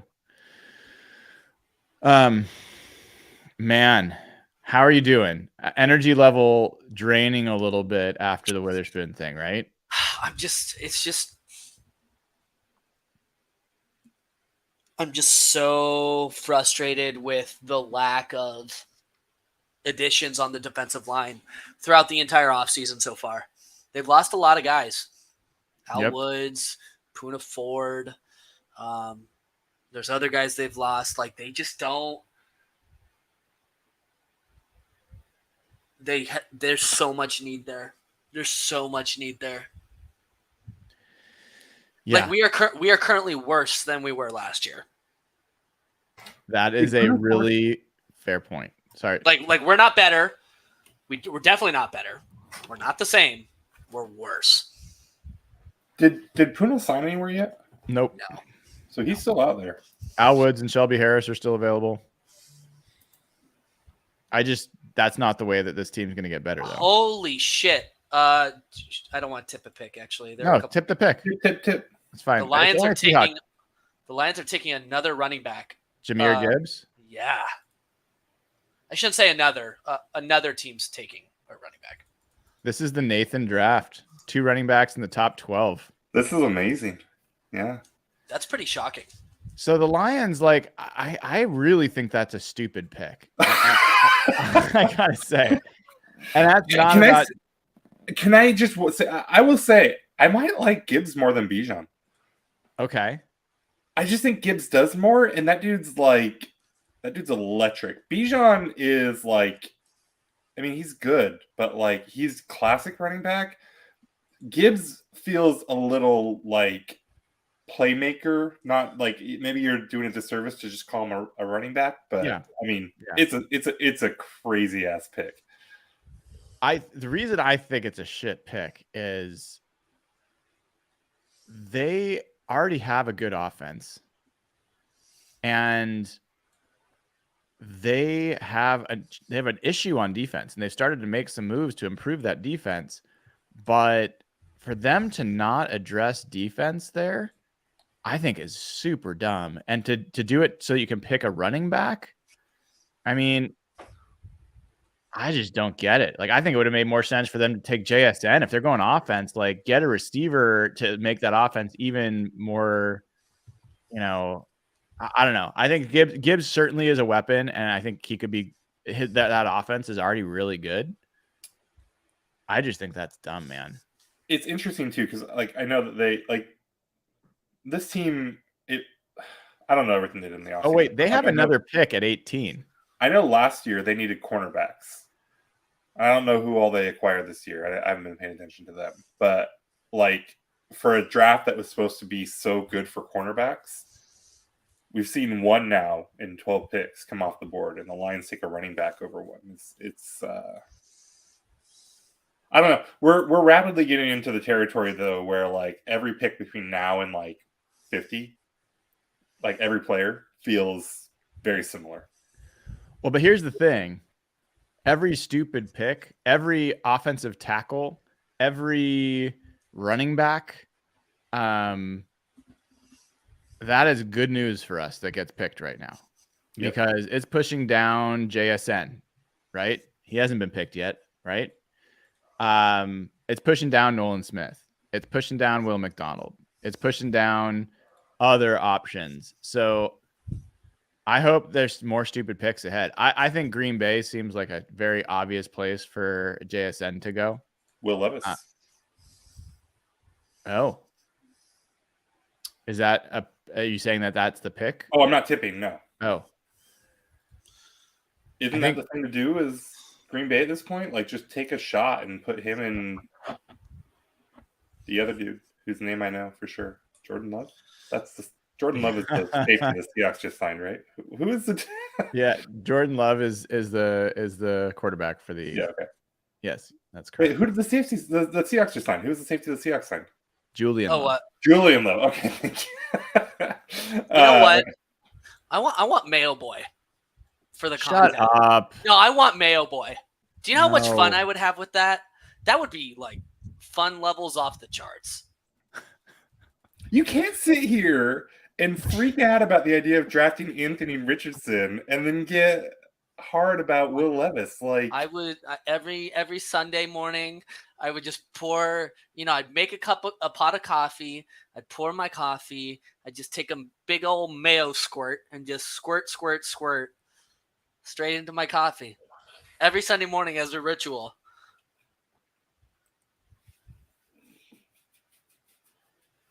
yep. Would that not be fun? Like It good would content. be very fun. It'd be very fun. Could you do a TikTok of it every Sunday? That's what I would do. I'd post a video of it every single Sunday morning. Okay, I've never wanted the Seattle draft a player more than I want them to. Because I'm going to hold you to this.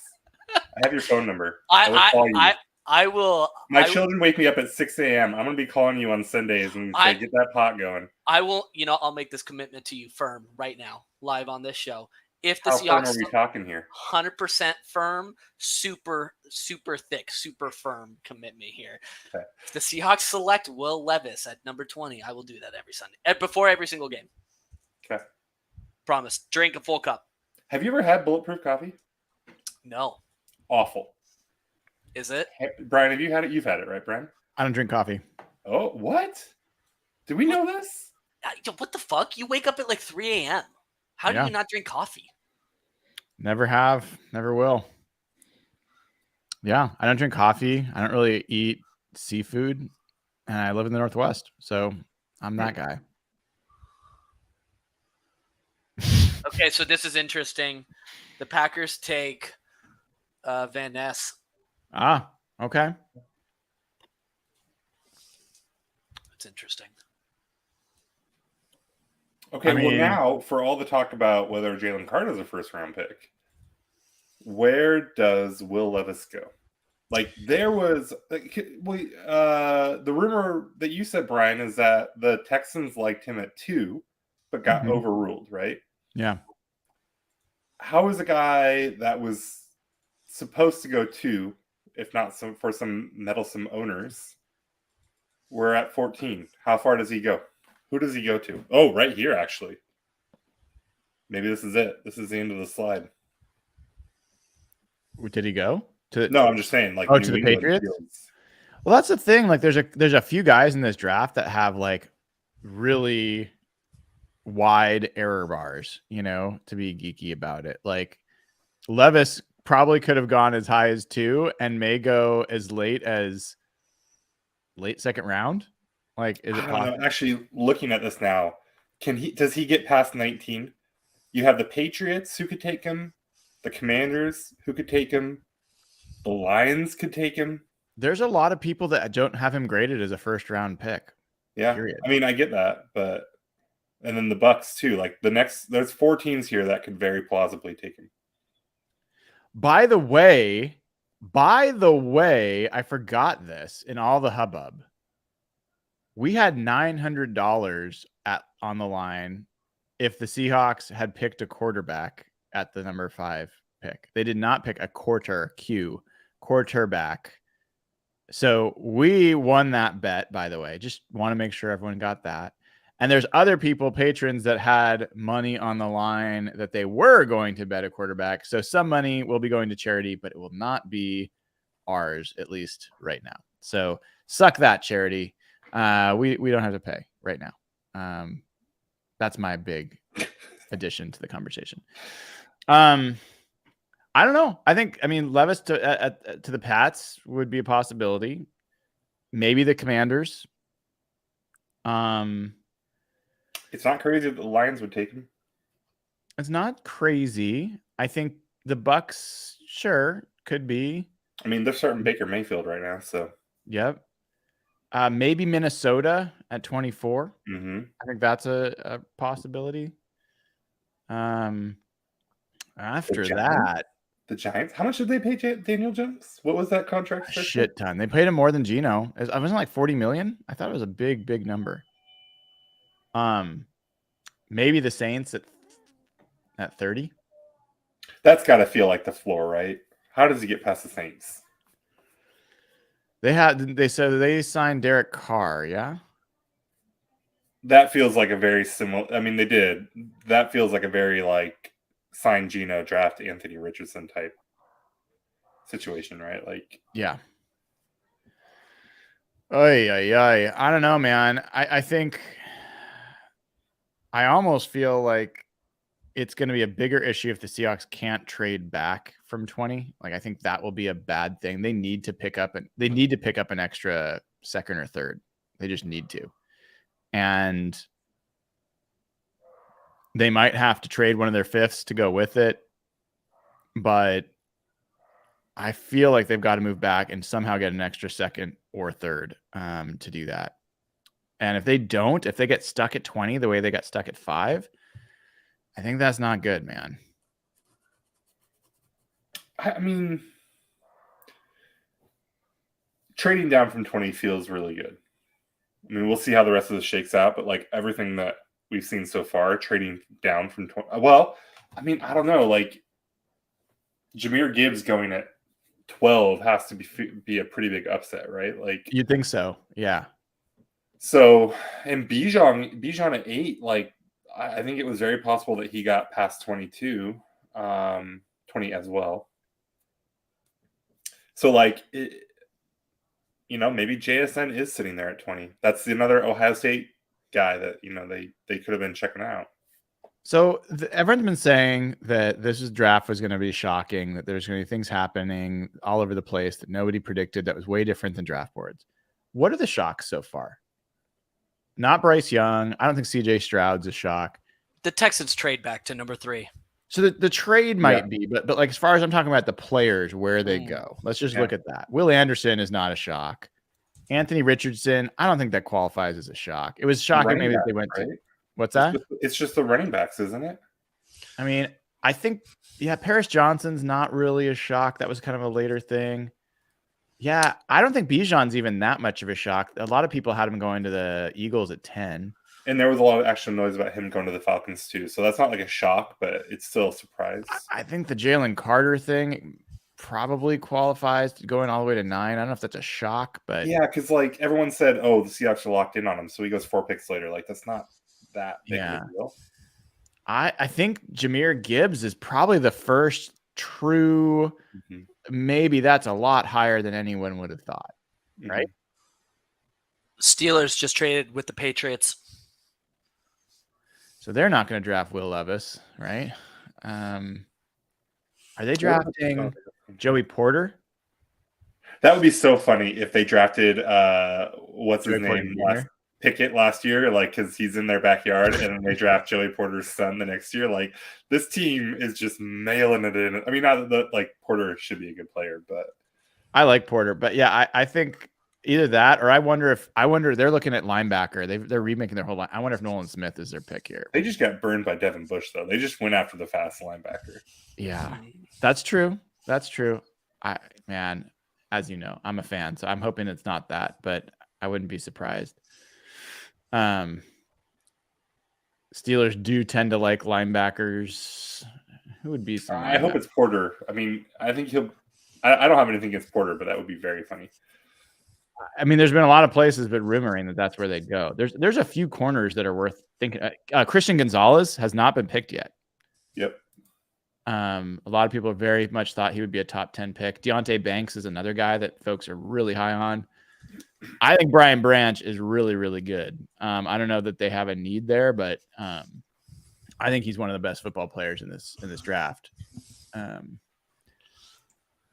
just can't believe the Eagles got Jalen Carter. Like, fuck, man. Well, I mean, if he busts, that's a big deal. The Eagles got a top 10 pick after being in the Super Bowl.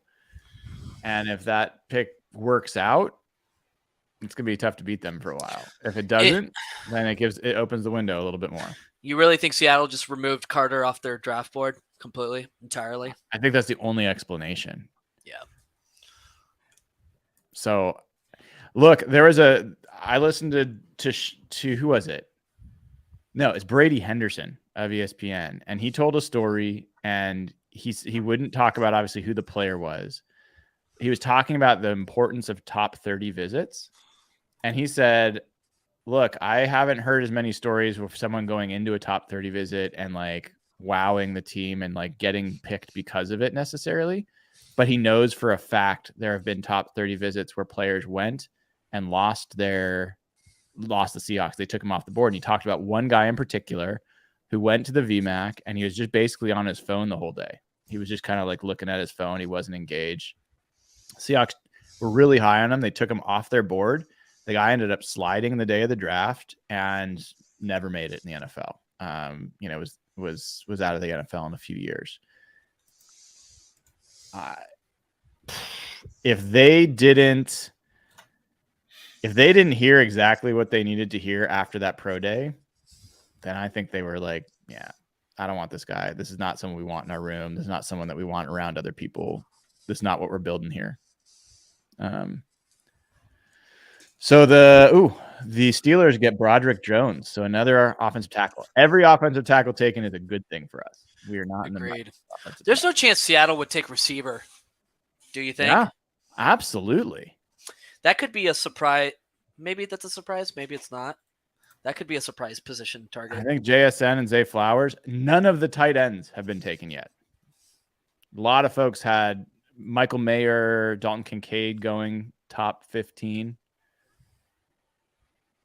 I think all those guys, like the tight ends, and there's whether it's Zay Flowers or JSN would be a home run, dude. I don't want that here. Like I want defense, but he is exactly what they need at that third receiver spot. Him or Zay Flowers. Zay Flowers could be real fun too. Totally. And I think Zay Flowers could be a returner as well. And they don't have anyone to do like punt return kind of stuff. DS Ridge, right? Man. I love that you still have a little place in your heart for D. Eskridge. I do. You defend him. I respect that. He's very fast. Yeah, he's very fast to the IR or to the bench when he's getting water for the other players. Just rude. That's just mean. I forgot mean. that he existed, to be honest with you. That might be more mean. Like I forgot that he was born. You had some question in the chat, Brian, about like what receivers Seattle's taken in the second round, and I knew like there's 6, and I immediately knew 5, and it took me forever to come up with the 6, and it was the Eskridge. Yeah. I mean, go ahead. Is chat still loading for you guys on the right side? Nope. No. I wonder if there's anything We're not popular anymore. I wonder if we're just like overloaded.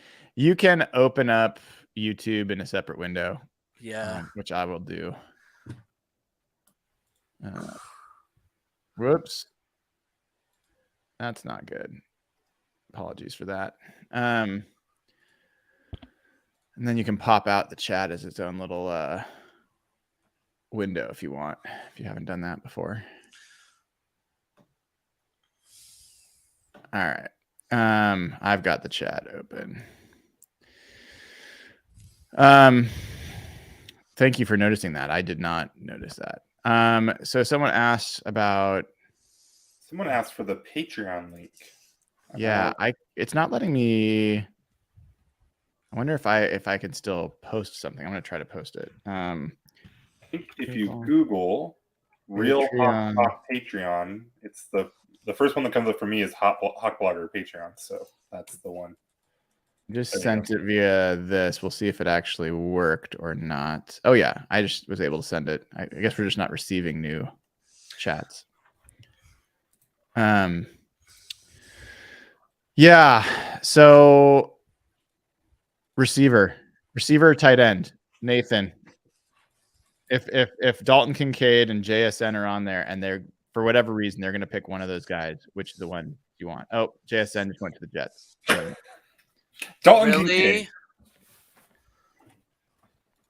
Wow, the Jets trade for Aaron Rodgers, and what do they do immediately? They use their top pick on a receiver. Like the Makes Packers. sense. I mean, the Packers. Is that shocking though? No, the Packers refused to do that for so long. I see what you're saying. Yeah. I was like, that's a good pick for them. Well, and I mean, God, Aaron Rodgers is such a smug fuck. It drives me so crazy. His whole press conference was so cringe, and he's so full of himself, and you know that he's in there like, yeah, get me my receiver, and I don't know. I can't stand that guy, and I don't think he's that good anymore either. So what do you think he smells like these days? Smells like? Yeah, what do you think he smells like these days? What the fuck? He's into some weird stuff. But he's also he's very wealthy. He's a very wealthy man. What does that have to do with anything? Rich people don't smell bad usually. So What kind of weird ass smell does that dude have going? Where it's like, I can tell you spent money on it and you shouldn't have, I think is the general vibe, right? I don't know what in the world is going on in your brain. That is Maybe some Alchemist Garden from Gucci or something is what. So you guys think he just smells totally normal? I thought he would smell awful. I thought that's where you're going because he kind of, despite some of the things he says, gives off these weird like hippie crunchy vibes. Yeah, And he might just be like chill. What is it? He might just smell like the forest. What is that? What is that thing that they all? I want to say chilluli, but that's the. I don't think it's a good smell. For sure. You just said rich people smell good. It's true. Hooli oil. I guess, is that right?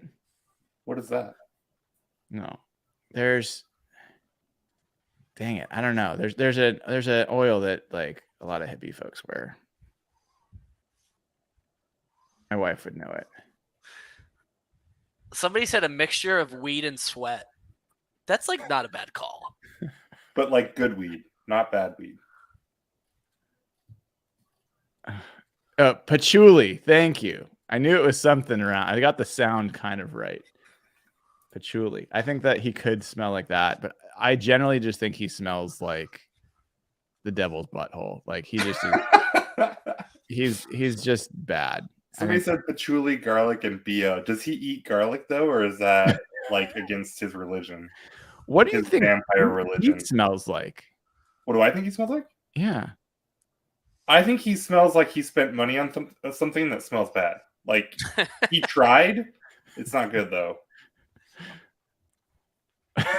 the chat is good. Oh my god. Cholula. You smell spicy. Yeah, I have an excuse. I'm old as shit at this point. I barely remember what day of the week it is at this point. So, but yeah, I don't know. I we got guys. We have 4 picks until the Seahawks are up again. 4 picks. We're getting there. They're gonna trade back though and make us wait this entire first round. I just know it. Well, if they trade out of the first round, we can end it. Well, I meant like they're gonna trade back to like 30 or 31. I just know it. That would be hilarious. That would be funny. Just to trade back again. They're going to trade to the last pick and then trade back into the second round. So we wait the whole time for nothing. Jets take Will McDonald. Shut up. Whoa. Yep. I thought someone said they took JSN. Yeah, You said that. No, you said that. Wait, who did say that? That was Someone Brian. in the chat said that. Oh, it was a lie. Well, I guess it's good because then I don't have to worry about them not picking him and being pissed about it. I like that guy. He's gonna be good. Good for them. Fuck him. I'm glad that they didn't kowtow to Aaron and give him more weapons.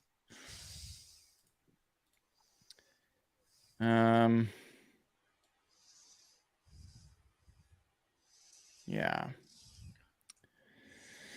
All right, Will. That's okay. All right. We have God, this has been a very expensive night for A Browns 47. He gives us another $20 in super chat. Thank you for that. To talk about Cam versus Witherspoon, both 31, but not about their smells. Do you know what both 31 means? I imagine they wear the number 31.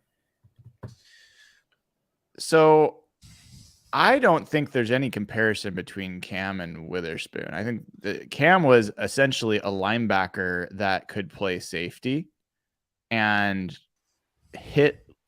they both hit really hard and were known for their physicality. So that's where there's comparison.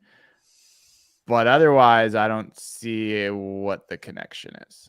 I think Sherm, the comparison to Sherm in terms of at least mentality, like Sherm wanted to mess you up. Sherm wanted to go toe to toe. He wanted to beat you. He wanted to humiliate you. He wanted to prove to you that he was better. And I think Witherspoon has all of that. And so I think that there's a comparison for sure to Sherm. If in nothing else, just the mentality. We'll see if he can actually get anywhere close to the performance. I mean, the comparisons I've seen are Darius Slay, Joe Hayden. I mean, if he's Joe Hayden, that honestly would not be good enough for me. Joe Hayden was good. I mean, Joe Hayden was real good for a while. Let me pull up this.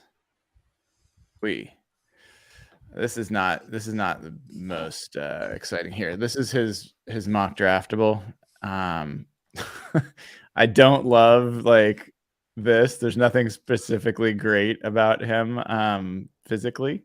This is just like measurables. It's just like height and size. This is just his size. Like, what did he run? Did he run at the pro day or anything? I don't think so. So like, this isn't great. Yeah, but I mean, look, his top comparison with Robert Bean, so you can't argue with that. This is true. I mean, he's basically is Robert Bean. Yikes. Let's not look. Robert Bean and Corn Elder in his top 5. This man is a vegetable. That is depressing. I don't want to look at that anymore. All right. 4 more picks. JSN is still there. That is a surprise. Witherspoon ran a 4.42 in his pro. Wait, yeah, 4.46 and 4.42 at his private workout, his pro day. It's fine. How do you say JSN's last name? How do you think he said it? No, I'm not. I am not answering that Don't help question. him, Brian. Don't help him, Brian. I'm asking for education. I will not let Evan attempt that last name on this podcast. That's why I'm asking you guys. That's why I'm asking you. Smith N. Jigba. Okay, we'll just leave it at that. I don't think you should ever try to pronounce his name. You should always just say JSN. I think just for your for everybody's sake. I agree. I agree. Oh my God. Ooh, the Commanders took Emmanuel Forbes. Oh, cornerback. Yeah, he's good. But he's also really light. He's the second cornerback, right? Yeah, over Christian Gonzalez. Christian Gonzalez is sliding. And Joey Porter Jr. and the dude from Maryland. Yeah, good point. But guys, Emmanuel Forbes, he is 166 pounds. It's a little boy draft. He is 166 pounds. There's never been a cornerback ever at that weight in the NFL. What was the dude that played for the Redskins or Washington when they were the Redskins? Super fast, but tiny little dude. Don't know. Like from like the Joe Gibbs Washington teams. Maybe do some searching and see if you can come up with it. I don't even know how to look that up. Daryl Green. Yeah, maybe. That's who everyone is saying. What did he weigh? He was like, his whole thing was he was itty bitty, but he was a hell of a player and really fast. He was definitely fast. See if I can find weight for him. 184. Oh, wow. Okay. Yeah. He ran a 4.43. Like the myth on this dude is like he was 5'9". Okay. He was supposed to be some like crazy fast player, but I guess like he was like a sprinter, like Olympic sprinter, like level guy. He ran a 4.43 in the 40. Like, don't ever tell me these dudes from 40 years ago were any good. I know. It's a different world now for sure. Oh man. Oof.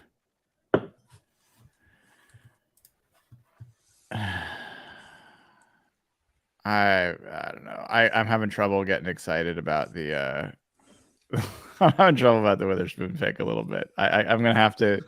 Me too, man. Me I'm too. gonna have to keep. I just happened upon someone's grades as they're going through. Who knows if this guy? I know this Chris Trapasso. He's fine. Gives it a B-, and I don't know. I don't want to talk about it. Dang it. I mean, they probably won't pick that high again for the next 5 to 10 years. We haven't really talked about the option of if Witherspoon doesn't turn out to be good. I think we've generally assumed that, like, most of our conversation has been he's going to be good, but it wasn't necessarily the position that we wanted. Yeah. There is bust potential with him. I will just put that out there. He had one good year in college. One. And it was last year. It was really, really, really good. But his 2 years before that were not good. So, if that pick, I mean, disaster, apocalyptic scenario is that he turns out to be bad or gets hurt or whatever, and Jalen Carter turns out to be a world beater. That would be, I think, on the caliber, if not worse, than the Malik McDowell situation when they traded down 3 times, passed over a bunch of really good players, picked a guy who never played for them right before Budda Baker, and then had to trade for a bunch of other guys like Sheldon Richardson and whatever to make up for that pick, and totally screwed themselves. Okay, first of all, I agree with Evan. We should not contribute to the Malik McDowell discourse. It's a very silly comparison. Second of all, if you had to put odds on this, though, like, what are the odds that Devin Witherspoon completely busts and, like, never plays for Seattle versus what are the odds that Carter completely busts and never plays for Seattle or, for Philly, or would have never played for Seattle? Like, it's way higher for Carter. I'm not right? talking about that he never plays. I think that's like an outlier. You know what I mean? Like the disaster scenario, right? Like, it's way higher for Carter. So, like, yeah, it could happen. But, like, yeah. Well, I'm not sure it's way higher for Carter. I'm not sure. I think it probably is, but Carter had for multiple years, people said he would have been the first pick in the draft last year, that he was the best player on that Georgia defense. He was the best player the year before. He was the best player this year. So it's from a production standpoint, there is no question on film about what his talent is, and all of those things should translate. The only bust potential with Carter is that he's such a knucklehead that he just gets the money and just doesn't care. So I think if he's in a position where that's not going to happen, then I don't know. I don't know that it's for sure higher than a guy that had one really good year. So the Patriots took Christian Gonzalez. Okay, good. This is good. A lot of good players are falling down to the Seahawks. I think that's going to mean that they're just going to trade back, but it is good. It's going to make that pick potentially more valuable. We'll see. So the Lions probably don't go offense here, right? Yeah, you'd have to think they go defense. Nolan Smith is fallen, man. Nolan Smith, Miles Murphy, Mazzie Smith is an option. They didn't go corner yet, right? Or did they? Who? The Lions. No, they just took a running back. So corner was a lot of what people thought there. So maybe Joey Porter Jr. Yeah, is an option there. That could be interesting for them. Brian Branch, I think, would be a great freaking pick for them. Yeah. Tampa could do anything, I think. Yeah. I mean, of the players that have gone since 10 and later, there's not a lot of those that I'm like, oh, dang it. Like, that was, I mean, Will McDonald I obviously wanted. I'm not even sure the Seahawks would have picked him, but I really liked him a lot. But a lot of these guys are like, good, don't care. Move it along.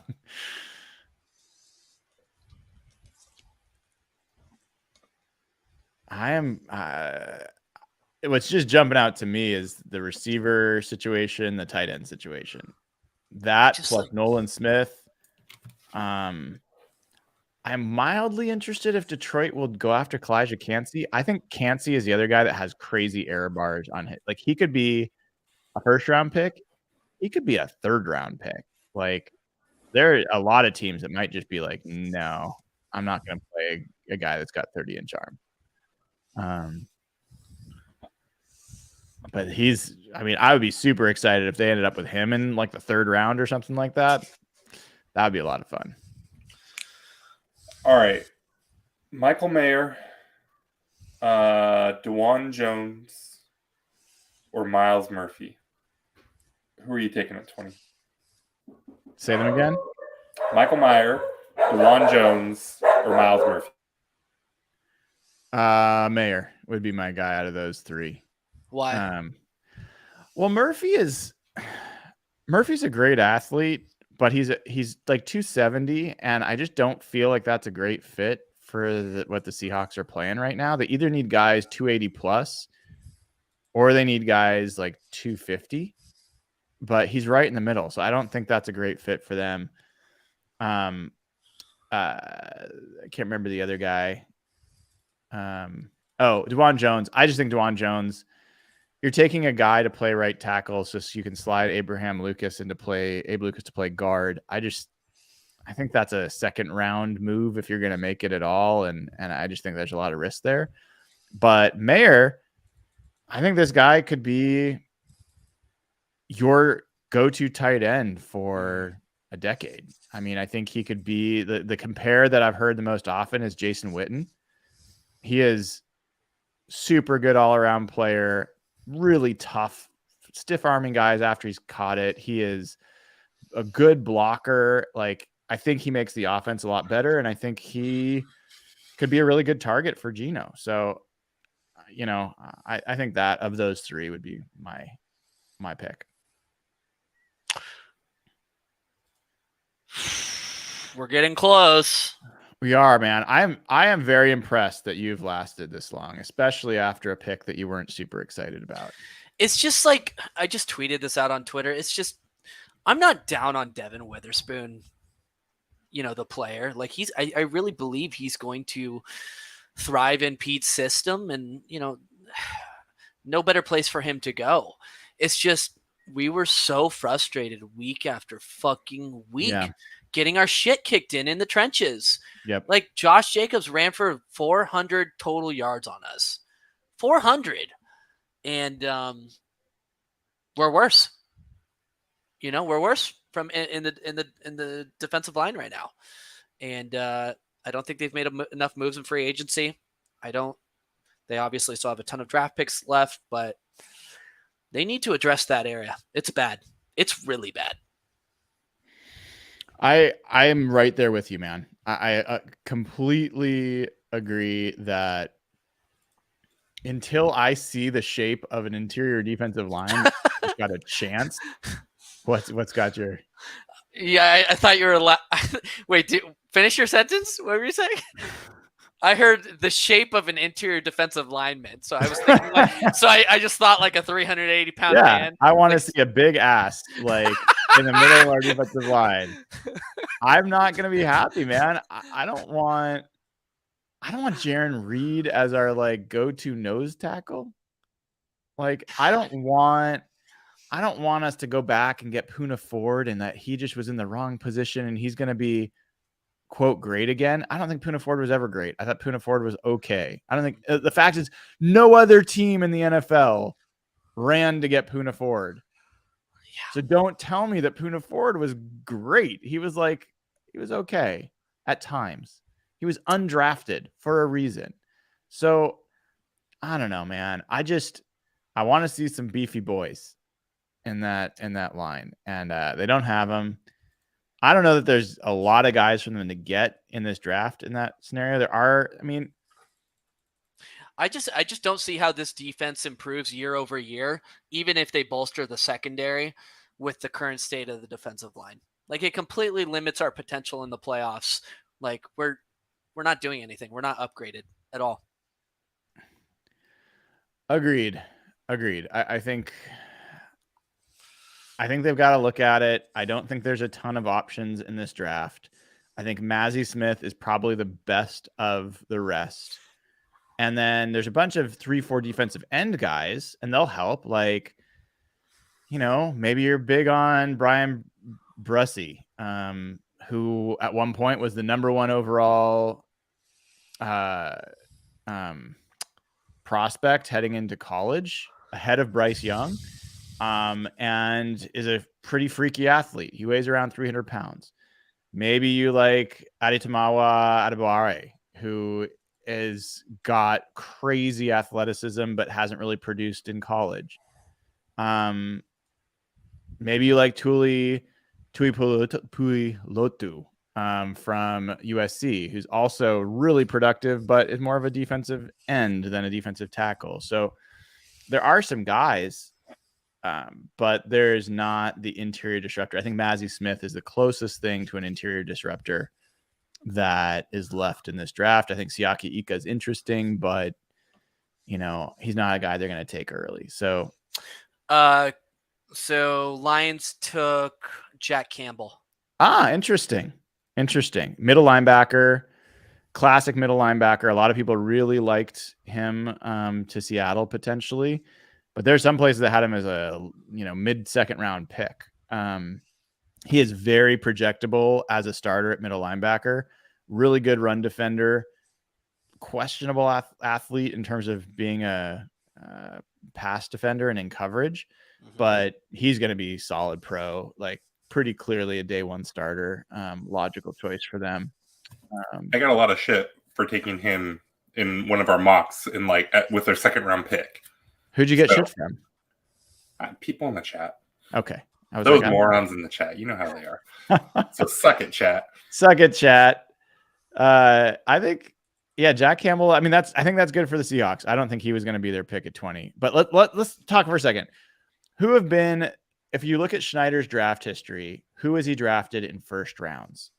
What have been the first round picks? Mostly it's been offensive tackle, which they're not going to draft. Guard. Next, it's been mostly they've been Petty. offensive tackles that have moved to guard, but sure. They took 1 running back. I don't think they're going to do that here. They've never taken a receiver in the first round. All the receivers they took were 2nd round or later.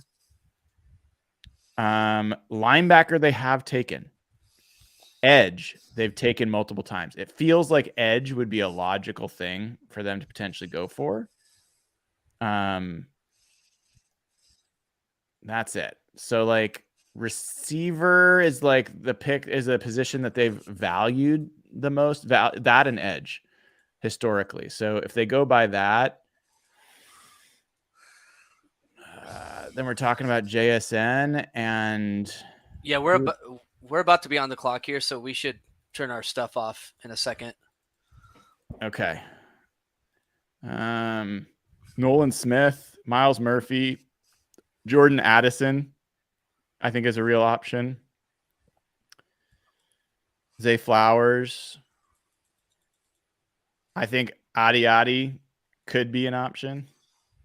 And I think I don't know. I've been saying center could be an option. I'd be cool with that, but that would definitely be a kind of an overdraft by most people's idea. So it seems like outside of defensive line, like JSN would be pretty universally well loved as a pick here. I think so. Yeah. I think Nolan Smith to me is the home run. If you get him, I worry he might be going right here to Tampa. But if they've called Miles Murphy, I'll be pretty disappointed. That guy, really good athlete, but pretty middling production in college. He wrecked NC State. Yeah. That game was legit super impressive. Yeah. Well, and his freshman year was pretty impressive. He kind of tailed off a little bit the last few years. There are people after his freshman year that thought he was a lock at a top 10 pick. So like athletically, he is very deserving of a first rounder. It's not the worst pick they could take. Oh, the Bucks take Kalijah Cansey. Interesting. Did not know where. Okay, so are we going to go silent mode here? Silent mode. Yeah, let's do it. Silent mode. I think we are all very convinced this is a trade back, right? If they can manage it, this has to be a trade back. Yeah, I'm just looking. Yeah, go ahead. They could really surprise and do a developmental quarterback here. They really could. Dude, they really could. Seriously, I could not be mad at taking Will Levis here. Like, other than the fact that he's old for a developmental quarterback, like, how old is he? 24 or something like that. Do you know what mayo does to your body? Oh Jesus, Makes he you turns strong. 24 soon. Makes you Kentucky strong. I don't hate Will Levis for what it's worth. I just don't. Those would be two moves that don't make this team any tougher, like in the interior. And so I want interior linemen on one side of the ball. That's what I want. Yeah. I think it's going to be one of DeJuan Jones. I would love for this to be JSN, but I don't know. I think it's more likely it's Michael Mayer. But DeJuan Jones, Miles Murphy, and Michael Mayer all feel, I don't know. I think Nolan Smith, dude, I will be very excited. I'm very nervous that you have some inside info on this Nolan Smith thing. Very nervous about it. I think he is exactly the type of player the Seahawks love. I think this guy is exactly what they love. Amazing athlete, amazing guy. He's super tough. I don't know. I think how you felt about Anthony Richardson is how I feel about Nolan Smith. Like, it's like they're the same archetype of player, but yeah, like I wouldn't like that very much. Interesting. All right. Well, I mean, I think JSN would be a fun pick. I would be okay with that. I think he's got a lot of upside. One of my predictions was that only one receiver would go in the first round, and it's looking like that might be possible. Is this wide receiver class pretty tame? It is. Yeah. It's not great. There could be 3 in the next 10 picks though too. So this is true. I'm surprised none of the tight ends have gone. I think there's going to be a run of tight ends in the last half of the first round. I don't think Michael Mayer gets past like Dallas, for example. So I'm just looking at the top available. They're going to pick Joey Porter Jr. and they're going to take every cornerback in this draft. He's fallen quite a bit, man. It's got to have kind of hurt for Pittsburgh to have passed on him. He talked about the fact he had a visit with the Steelers and Mike Tomlin, who he knows is Coach T because his dad played for him and he grew up around him. Can you imagine looking him in the eye and being like, yeah, sorry, dude, passed on you. Wasn't Joey Porter on the coaching staff for them too? Or I think so. Yeah. Yeah. Osiris Torrance would be another interesting name here. If you want to go beefy boy on the guard side, I would obviously be excited about John Michael Schmitz. I think it's very high to pick him. Can you scroll up a little bit so we can see the timer? Yes. Sorry. Yeah, 5 minutes left.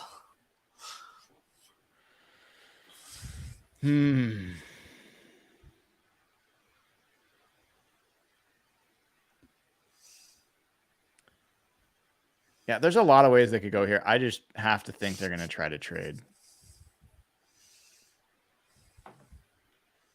Yeah, I mean, the number of guys that we've talked about here tells you they should trade back. Yeah. Right? You like that many guys. Exactly. I just wonder if anybody's going to give them anything. Like, if they trade back 5 picks and they pick up a 5th rounder, like, are you okay with that? Fuck no, I'm not. Right? Like, fuck no, I'm not. But there's some good stuff here. Like, maybe the Vikings want Will Levis, right? Maybe somebody loves Joey Porter Jr. So there is some bait to trade back with here? JSN, right? Maybe the best receiver in the draft, still sitting there at 20. Yeah. What was he originally projected to go? JSN? Some people had him top 10. Yeah, I think commonly he was anywhere from 10 to 25. Like there was a pretty big range on him. I never saw him below like 22. Sure. Like it was like a lot at most. It was rare for him to get past the Seahawks in the draft. But also a lot of folks have said Miles Murphy. They are hearing Miles Murphy was not going to make it past 20 to the Seahawks. I think that's very possible. Yeah. JSN has some like Justin Jefferson vibes. Really? I think so. Do you not see it that way? Like Justin Jefferson didn't do anything amazing, but the dude was just awesome. And I mean, I'd love that to be true. JSN's kind of the same deal. Like it's not exactly like he's good. Like he's athletic, but he's not crazy. It's not like super clear why he's always so open. Well, he had, I think it was either the shuttle. He had one agility drill that he did that was the fastest in the combine history. Wait, really? Yeah, from an agility drill perspective. Okay. So that's his thing is just he is a guy that for me projects more like Olave or some of the other Ohio State guys who come out that are just good route runners. They get open. They're not particularly great at one thing, but they are open. They make the catch. This guy went for like 300 plus yards receiving in a game, right? Yeah, and then I think he like tore his ACL at the very end of it, right? Yeah, he had a 3.93 20-yard shuttle. That's pretty sick. And a 6.57 three cone drill. Those are because anything below a 4.2 in the 20 in the shuttle is good. So if you're under 4 flat, good God. Yeah, he's special that way. His to give you an idea, his 3-cone drill was 96th percentile. His 20-yard shuttle was 97th percentile.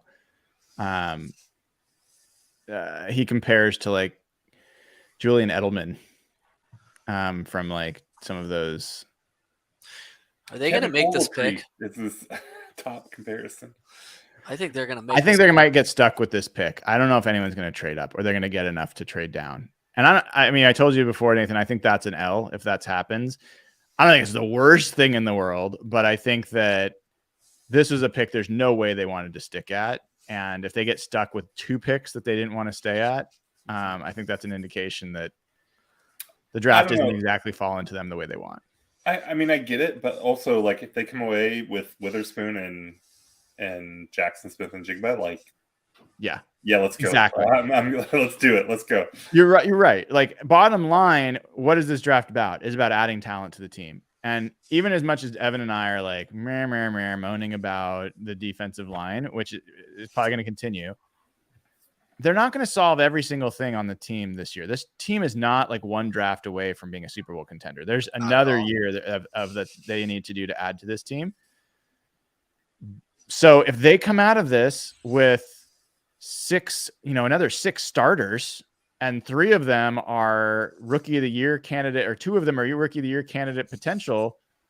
Amen. Like the team got a lot better. It might not get better in exactly the way we wanted, but just don't pick shitty players. That's if they get Witherspoon and JSN, like those are front runners for defensive rookie of the year and offensive rookie in the year. Like that's a coup. Like, and there are like all the big boys are still there. Down, Brian. Yeah. Sorry to cut you off. It'll flash at the top. It'll tell you the player at the top. So just I see. Or whatever you want. I can try to. I can't put both of them in at the same time. That's fine. As long as it shows up. Because like there are a ton of edges that are still out there. There's a ton of interior offensive linemen that are still out there. The best defensive tackles. I mean, depending on what you think of Cansey, right? I mean, and other than Carter, obviously. But that second tier of defensive tackles, like, there's still a ton of those dudes there. Like, trading down makes sense for sure. But if they sit here and they take like a JSN or a Dalton Kincaid, like, Yeah, man, I'm really excited. Well, that's like I've been saying Mazzy Smith is like the best interior guy left. If that name flashes up here, I wouldn't be as excited as like JSN. I think JSN has potential to be a much better player than Mazzy Smith probably. So I totally am with you. Like I want them to get as good a player as they possibly can get. Jason at 22 just feels amazing, or at 20 feels amazing compared to where all the receivers went last year. Mm-hmm. Like you mentioned, like him and Chris Olave. Where did Olave go last year? Like 12? Saints. Oh yeah. I don't remember. Higher than 20, I think. Yeah. Right. Yeah. Yes. I mean, Garrett Wilson, it was the rookie year. He went like 10 or maybe a little higher. They're taking forever. Jesus. No, you're right. I think it was 10 because the Falcons, Drake London was the first receiver, right? And yeah, so Wilson went 10, something like that. Yeah. Holy fuck, guys. Come on. What are you hoping for? Evan's really just hoping for it to be over, but like what are you hoping you'd see here? Was that a question to me? Yeah. What are you hoping for? Defensive line, man. Yeah. I can't get over it. I that's fine, man. There's nothing wrong with that. I totally I agree with you. We're not 1 year away, but we can't go into next season with something worse than we had last year. Well, and what's now very clear is, I mean, one of the things we were hoping for is that a trade back from 5, maybe we'd get a first round pick next year and have 2 firsts next year. Not going to happen. We're not going to have 2 firsts next year. Nope. So this draft becomes that much more important. Like that would have alleviated some of the pressure on this draft because you could have had your home run next year. It's tougher now.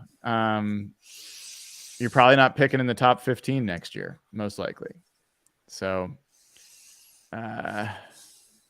this might, for all we know, this might be the highest pick that they have for the next couple of years. Like they haven't been at 20 for a while either, guys. If that's true, then they did something very. Jackson Smith. No! There we go. Oh, that's a good pick. There we go, boy. Okay. This is good. Okay. This is good. That is Jeff Simmons is somewhere losing his ever fucking mind.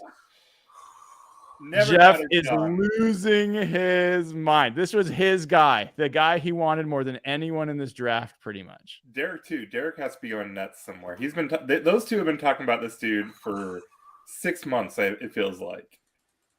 That's unbelievable. That's so cool. This is a great pick, and this is something it's coming from somebody who 100% wants the defense to get better. So I understand the people that are frustrated about that. The Seahawks have 2 receivers, one of which is turning 30. Both of them are going to be making, Evan, what's their cap hit next year? These guys are going to be making 22, 23 million in cap hit next year. And they're both, I think, not under contract past that year. Right? You got a guy that is absolutely ideal in the slot. Absolutely ideal. Perfect. I think he's a perfect fit for Geno Smith. I think Geno Smith is going to do the league dirty with JSN as an option in there. And then if you choose to move on from a Tyler Lockett or whoever else, he can slide outside and be absolutely number 2. And in some cases can be your top target. The Seahawks just got almost impossible to defend as a secondary. This is a great pick for Seattle. They have 2 front runners for defensive rookie of the year and offensive rookie of the year. And what you said about him and Geno, like, yeah, man, they're a match made in heaven. This is really cool. Comp here is CeeDee Lamb, which I think is actually, I don't know if he's that kind of athlete, but I mean, he is super special. I think he is super special. And look, dude, like I see the chat, by the way. I don't know if you guys are watching the YouTube chat and separate window. A lot of people are not happy. There's a lot of people like, this sucks. Our defense is going to suck. I mean, but look, they pick in 17 picks or 16 picks or something like that. Who are the guys? Name all. If you're mad about this pick because you wanted a defensive player, name all the defensive players that you like and think about how many other guys need to go. I bet if you wanted defense in this draft, you have like 8 to 10 names that you wanted them to draft they will be there at their next pick. One of those guys, two of those guys, three of those guys will be there at the next pick. Mavi Smith is probably there at the next pick. Like BJ Ojulari or Felix, I totally spaced on the dude's name, or they're Anaduke and Uzama. These guys are gonna be there. There will be one of these guys there. This sets up so awesome for the rest of this trip. He was number 9 on the PFF big board. This is a guy who almost everybody who has paid any attention says was the clearest, like highest floor, most clear cut, can't miss receiver. Like this guy, no matter what, is going to be the biggest question. The only question about him is durability. So I see Dayna's joining us. Let's add Dayna to the show. Dayna, you there? Yes. Can you hear me? Yes. Okay. I just sent you guys a video. I know everyone who's listening can hear this. I just sent you guys a video to our group chat because luckily I was standing directly behind Witherspoon as he was watching the Seahawks last pick. And because he stopped, I just gotten done with the interview, turned around, watched the pick. The dude is so excited. Like he is jumping around. It is so much fun. He was like, that's it. Like he's pumped. It's going to be so fun. I know, Brian, you're thrilled with this pick. I am. To defend him too, right? Witherspoon Illinois had to play Ohio State. Witherspoon knows how good this dude is. Oh yeah. He's all in. Like he was jacked. It's real cute. I love that, Dayna. What was the reaction elsewhere in the room? Everyone else was like, oh yeah. And then that guy standing across me, he's like, that's a Seattle receiver. So whatever his definition of a Seattle receiver is, he was real excited about it. I think this is perfect. I think that really, if you think about it, the main guys are gone at this point defensively. And we talked about this a million times on the show, right? That there were those top few guys you really wanted. After that, I mean, you guys were talking about trading back if so-and-so wasn't there. I think this is the perfect fit. I mean, we love Tyler, and Tyler's good, but he's not going to be around forever. You need some more youth, and I think this allows us to get rid of maybe another wide receiver we're not so fond of, and I think that he's going to be great. D. Eskridge is having a rough night. Yes, he is. Witherspoon in his interview, it was very interesting. He did say this. They asked him, and unfortunately I didn't get it on video. I wasn't quite quick enough. But he did say, he's like, what is the best thing? What is the most exciting thing? And he's like, I get to go against DK Metcalf every day in practice. Love that. Love that. I mean, just as a note, just to reiterate, I don't think you can underscore this enough. JSN in a bowl game, an FBS bowl game, like this wasn't just a regular season game. He had 15 catches for 347 yards and 3 touchdowns. 347 yards. Like nobody does that at any level, let alone an FBS bowl game in college. He has the potential to be like, he honestly could end up being the best receiver on the Seahawks. I'm not saying he will. DK is obviously a freaky athlete and it does amazing things. DK also doesn't do everything well. He doesn't get open all the time. I think JSN is going to be a guy that is chronically open. I think Geno Smith is going to target him a ton. Mm-hmm. I think it's going to make the whole offense better. And this is what you do in the draft. You go and you get the best possible players you can. JSN is absolutely on that list. JSN was born in 2002. What the fuck? 2002, motherfuckers. It's crazy, right? Bro, you wanted what? this team to get young, Evan. It's young. That's insane. Yeah. That's crazy. All right, guys, I'm back out. Have a great night. All right. Thank you, Dayna. All right. Bye-bye. Cheers. Oh, my God. All right. So I'm going to stop sharing here. Go back to normal view. So I think we've all assumed the Seahawks are done for the night. Yes. Yeah. How are you feeling, Evan? I'm actually like,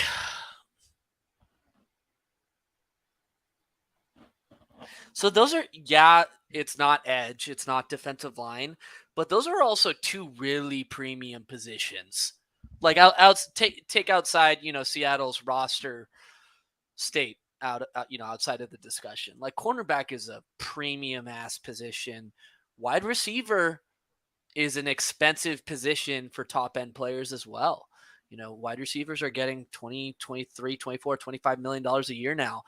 If you're running it back with Geno for the next 2 years, it makes sense to add a guy like JSN. That's exciting as fuck. Tyler Lockett's getting older.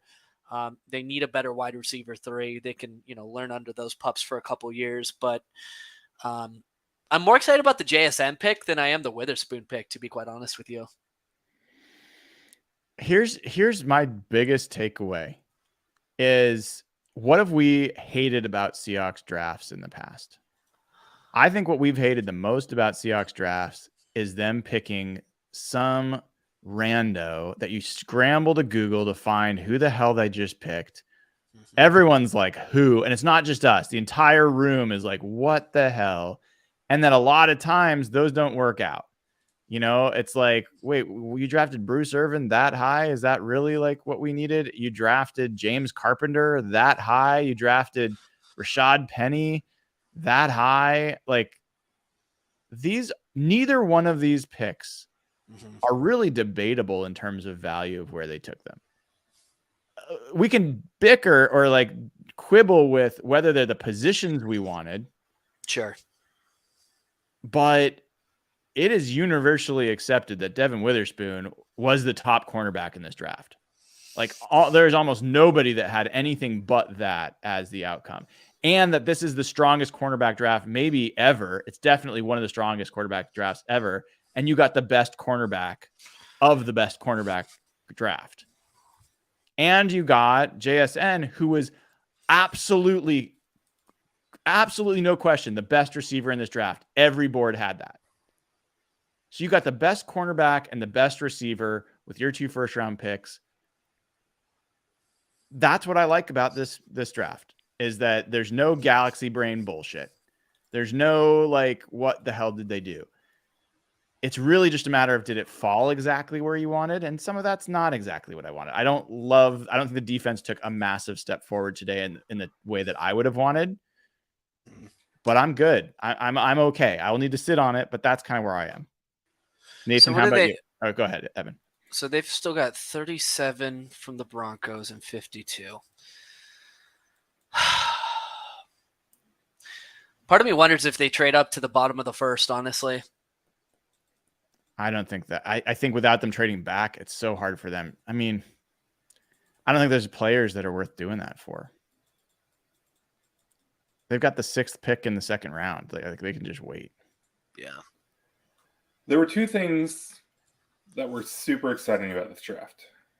1, they were picking 5, and 2, they had basically 4 picks in the top 50.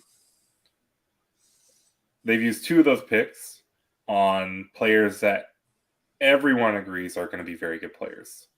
You can think that they should have drafted defensive line. You can think that they should have drafted interior offensive line with those first couple picks. But they used 2 picks, like you're saying, Brian, on guys that everyone says those are good football players. And they still have 2 more picks. Mm-hmm. Like, so now if we get through the 2nd round tomorrow and they still haven't, addressed like defensive line or something like that, sure. I mean, we can be critical of that. But like, there's absolutely nothing to be mad about with this draft right now. I love Jalen Carter. I was arguing in our group chat for Jalen Carter longer than literally anyone. All of you guys. I was the one that was saying not Will Anderson, Jalen Carter, not quarterbacks, Jalen Carter. Yep. But like, you can't just ignore what happened in the last like 3 months with that dude, 4 or 5 months, whatever it is. Like, so you can't be mad about passing on him. Maybe that's going to backfire on them. You can't be mad about it. Like, it makes sense. And maybe they're wrong, but like, I will not, for as much like Evan, like when I first joined here, was like, we have to stop talking about Malik McDowell. And like, for as much as everyone loses their mind about Malik McDowell, if you're mad about the Jalen Carter thing, like, just chill. Like, it doesn't make any sense to be mad about that. We'll see what happens, but like, that makes sense. So, and they have two picks still in the top 50. to address some of their other needs. So I don't know how you look at this and just if you're unhappy with the first round, I think you're just looking for reasons to be mad. The Ravens just took Zay Flowers, so real run of receivers going. My prediction didn't work out. That's okay. Quentin Johnston went. So that's 3 receivers then in a row. Here's the thing. There's actually no part of my reaction that's mad at Seattle. Zero. Even my disappointment when they called Witherspoon, that was not about they made a stupid choice. It was that they didn't get the information they needed to pick Jalen Carter, and I was like, shit. It would have just been better if that had worked out. The fact that it didn't, I don't blame the Seahawks for that. I think that they made the call they made. I'm not, if Jalen Carter goes and blows up, I'm not going to come back and say, oh, they were so stupid. I would just be disappointed. But the question now, guys, and we'll get into this, as we look at what comes tomorrow, you've got 37 and 52. So you basically every 15 picks from 5 to 20, from 20 to 37, from 37 to 15 picks, 15 picks, 15 picks, basically, right? And then they go from 52 to 83, 30 picks difference. So these next 2 picks become key. They did not trade back, so they did not get any additional second or third. I think you're going to see this team. They have 2 5th-round picks. I wouldn't be surprised if they package their 5th-round picks, 4th round. I wouldn't be surprised if they package more picks to move up tomorrow to get another third, like a high third, and have more options there or something like that. Because this is what they need to do. They've got to get a center. They've got to get defensive linemen. They've got to get defensive linemen. And if they don't get those at 37 and 52, they got to get a linebacker. They've got some needs that they've got to address with good players. And it starts getting really thin if they don't take them at those positions. And they're not going to be able to get all of them with 2 picks. They're going to have to do some additional free agency work on this defensive line.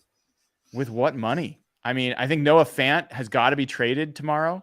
I think he has to be. You have to trade Noah Fant plus some 5th-round picks or whatever. Get that $7 million cap space back. But they don't have any money. But what if they take Matthew Smith at 37? 37? Yeah.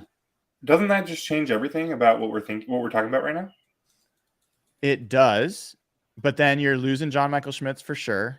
He might not even make it to 37. You're going to have to either take Joe Tippmann or Josh Whippler, one of the other guys at 52 if they're there. And if you don't take them there, then you're starting to get really thin on the center position. And then you also, from a linebacker gets really fucking thin in this draft. Really, really, really thin.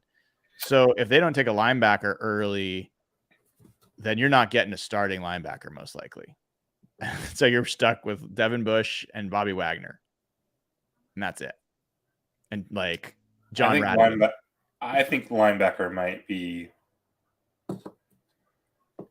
Linebacker or center is going to be the odd man out here, obviously, at this point. I think so.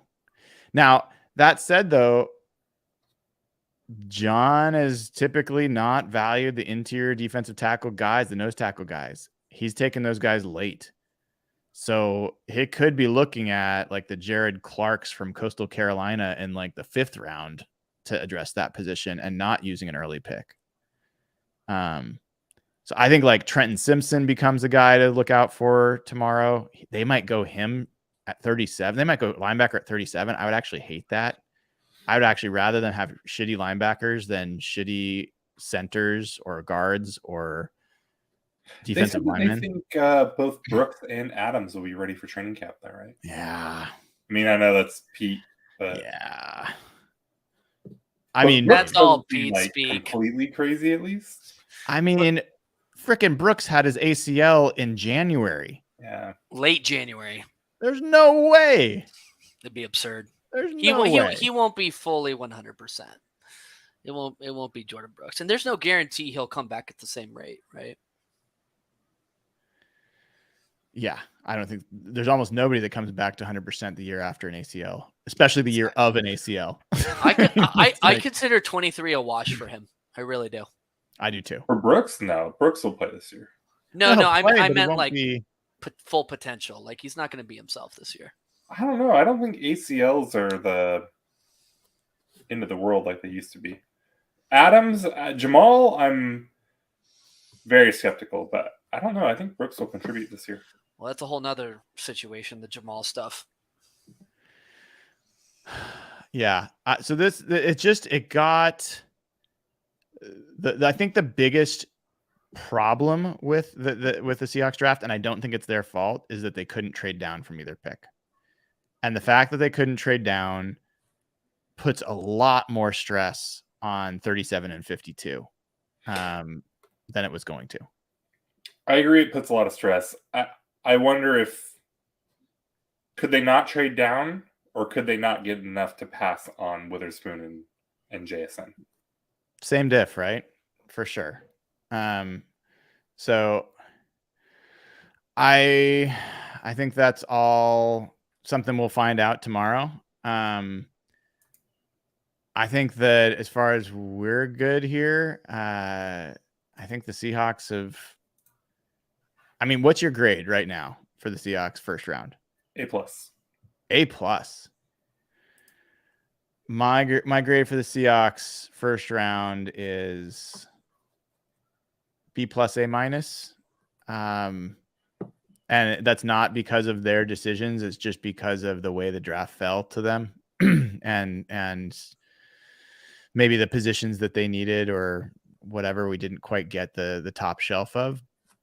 But I could, by the time I wake up tomorrow, that could be an A. I mean, I like I said, I have very little problem with the choices that they made. It's more just residual disappointment. Yeah, I mean, so the Carter thing is a bummer, but it's hard to count that against them. The trade down thing, I get, but when the alternative to trading down is Witherspoon and JSN, I don't really knock them at all. Like, if it was Wilson and John, what's his name again? John Michael Schmitz. That I would be like, y'all should have traded down. You could have gotten enough value to trade down from that, right? Yeah. But we're talking about Witherspoon and JSN.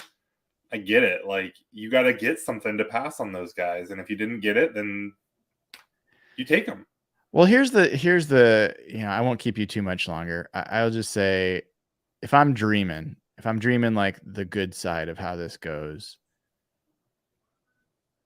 if you can have two lockdown outside corners that are also physical and really good, that helps every defense. And people are sleeping on this part of it. And even me is sleeping on it a little bit. When the Seahawks had the LOB and they had a great secondary, it made their defensive line better. It made them, it gave them more time to get to the quarterback. It gave them like they could play fewer guys in the secondary and play more guys committed up front. You can commit an extra safety down in the box. Like, there's just things that it allows you to do that does help the defense, even the run defense, get better. So if this plays out the way it's looking like it could, the defense did get a lot better today. And then the offense, one of the biggest issues for this offense was like having that reliable third down target. Anytime Tyler was hurt or unavailable or whatever, or he was locked up, DK's not the great third down target. And so I think there's a chance that they got significantly better on both sides of the ball. Can't hate that. I can want it to be a little different, but I cannot be mad at that. So yeah, I mean, like you said, this is not them getting Galaxy Brain, right? Like, yes. Are there other scenarios? Are there other timelines that could have worked out better for them? Probably, maybe. But like, I just don't know how you can be mad at this one. Like, I don't, not just how you can be mad at it. I don't know how you can be anything but really, not you, right? But like, Yeah. people. I just don't know how one could be anything but happy about what they've done today. I think I think you're totally right. And just having done so many mock drafts and talked to chat for so long about this, one of the things I think a lot of us, I'm going to say us because I'm included, was really excited about is this notion of getting a lot tougher and not being pushed around. And that's not just on defense, it's also on offense. And it's hard to make that case. Devin Weatherspoon is a very physical corner, and so we got tougher in that regard. But it's a little tough to be tougher at the cornerback position, right? And not be getting pushed around in the trenches and having guys run downhill on you, or getting a defensive tackle who's pushing your center back into the lap of your quarterback, or whatever. So have not gotten tougher in that regard. Being tough in the secondary is cool, but it's still a very different thing than being tough in the trenches. Yeah. Yeah. So I think I understand people that are, dealing with that challenge, but there's still time. There's still time. 4 top 50 picks. Yes. 2 more to go. Yes. And I'm telling you, Nathan, I'm looking for them to trade up. I think Noah Fant, those 2 5th-round picks, even the 4th-round pick, I think all of those are going to be dangled tomorrow to try to jump up into the 2nd or 3rd round. I really think that if they can do that, that doesn't quite make up for not being able to trade back, but it's pretty good. I think getting more players in this top 80 is a big deal for the Seahawks. If they can get one more and get what would be, they have 37, 52, and 83. If they can get 4 instead of 3 players in the top in that range, I think that's huge. So we'll see how that comes out tomorrow. All right. Any closing thoughts before we let folks go? No, I mean, this is really cool, and they're halfway there. They're half done. And so I'm excited to see how they close out these top 2 rounds. I think it's going to be really awesome to see what ends up shaking out tomorrow. Yes, me too. I will also say I'm still predicting that the Seahawks will not take a quarterback in the top 3 rounds. So folks that are thinking Hendon Hooker or Will Levis or whatever ends up there, I don't think that's going to happen. We'll see if I'm turning out to be right or wrong. And I do want to thank everybody tuned in. This has been a almost 4-hour episode of Real Hawk Talk. I really, really, really am grateful for Nathan Ernst at Nathan11 on Twitter, Evan Hill at Evan Hill HB, and even Dayna O'Gorman calling from the floor of the draft in Kansas City at Dayna OG on Twitter, for all coming in and joining the show. And thank you to everybody. Thousands of people have been on this pod tonight. It's awesome to see. We have a fun community here. If you can, give the show a like. It takes a couple seconds. Smash the like button, as they say. Go ahead and click subscribe and click the bell to get notified. If something crazy happens after we drop off, I'll be right back on. And also tomorrow, I don't know what we'll end up doing. I will probably go on, but we'll see how it goes. And so click the bell to get notified when we go live. It can happen at any time. And then go to patreon.com/hawkblogger. Join up right now. The conversation continues around the clock on our Slack channel. You get instant access as soon as you join. There's a lot of cool stuff going on for the Seahawks, and really, really looking forward to seeing what it all means. So go ahead, patreon.com/hawkblogger. One more thing I forgot that I think I should tell everybody. I think I can tell everybody now that we are at this point. When I was at the Seahawks auction last week and I talked to Cliff Averill about players for this draft, and I asked him about what would you do if a guy showed up to his pro day and was out of shape or couldn't finish his workout, and he knew exactly who I was talking about. Cliff was like, you don't go anywhere near that guy. KJ Wright said, you don't go anywhere near that guy. Like, a person that makes that kind of decision, no matter what the situation, is not a guy you want in the locker room. So I feel like I should share that for folks that are disappointed. Players that are in the know, this was not the guy that they wanted to see in Seattle. And I think you should take some solace in that, and take some solace that pretty much every team that could have drafted him passed on him. So can we end on a fun fact? Yes. This fun fact is courtesy of John P. Gilbert. Jackson Smith-Njigba will be 24 in the final year of his rookie contract. D. Eskridge was 24 when he was drafted. Oh my God. You want another fun fact? Yeah, of course. I was so wrong about receiver. 4 straight receivers. 4 straight in a 4 row. straight receivers, man. Holy cow. Yeah. So, whew. All right, man. This was a lot of fun. Nathan, thank you again. Thanks to everybody. Patreon.com/Hawkblogger. See you all maybe tomorrow, maybe later tonight. Don't know. And I will be writing at some point my morning after at hawkblogger.com with more breakdowns, and hope to see you all there. Until then, have a wonderful night and take care, everybody.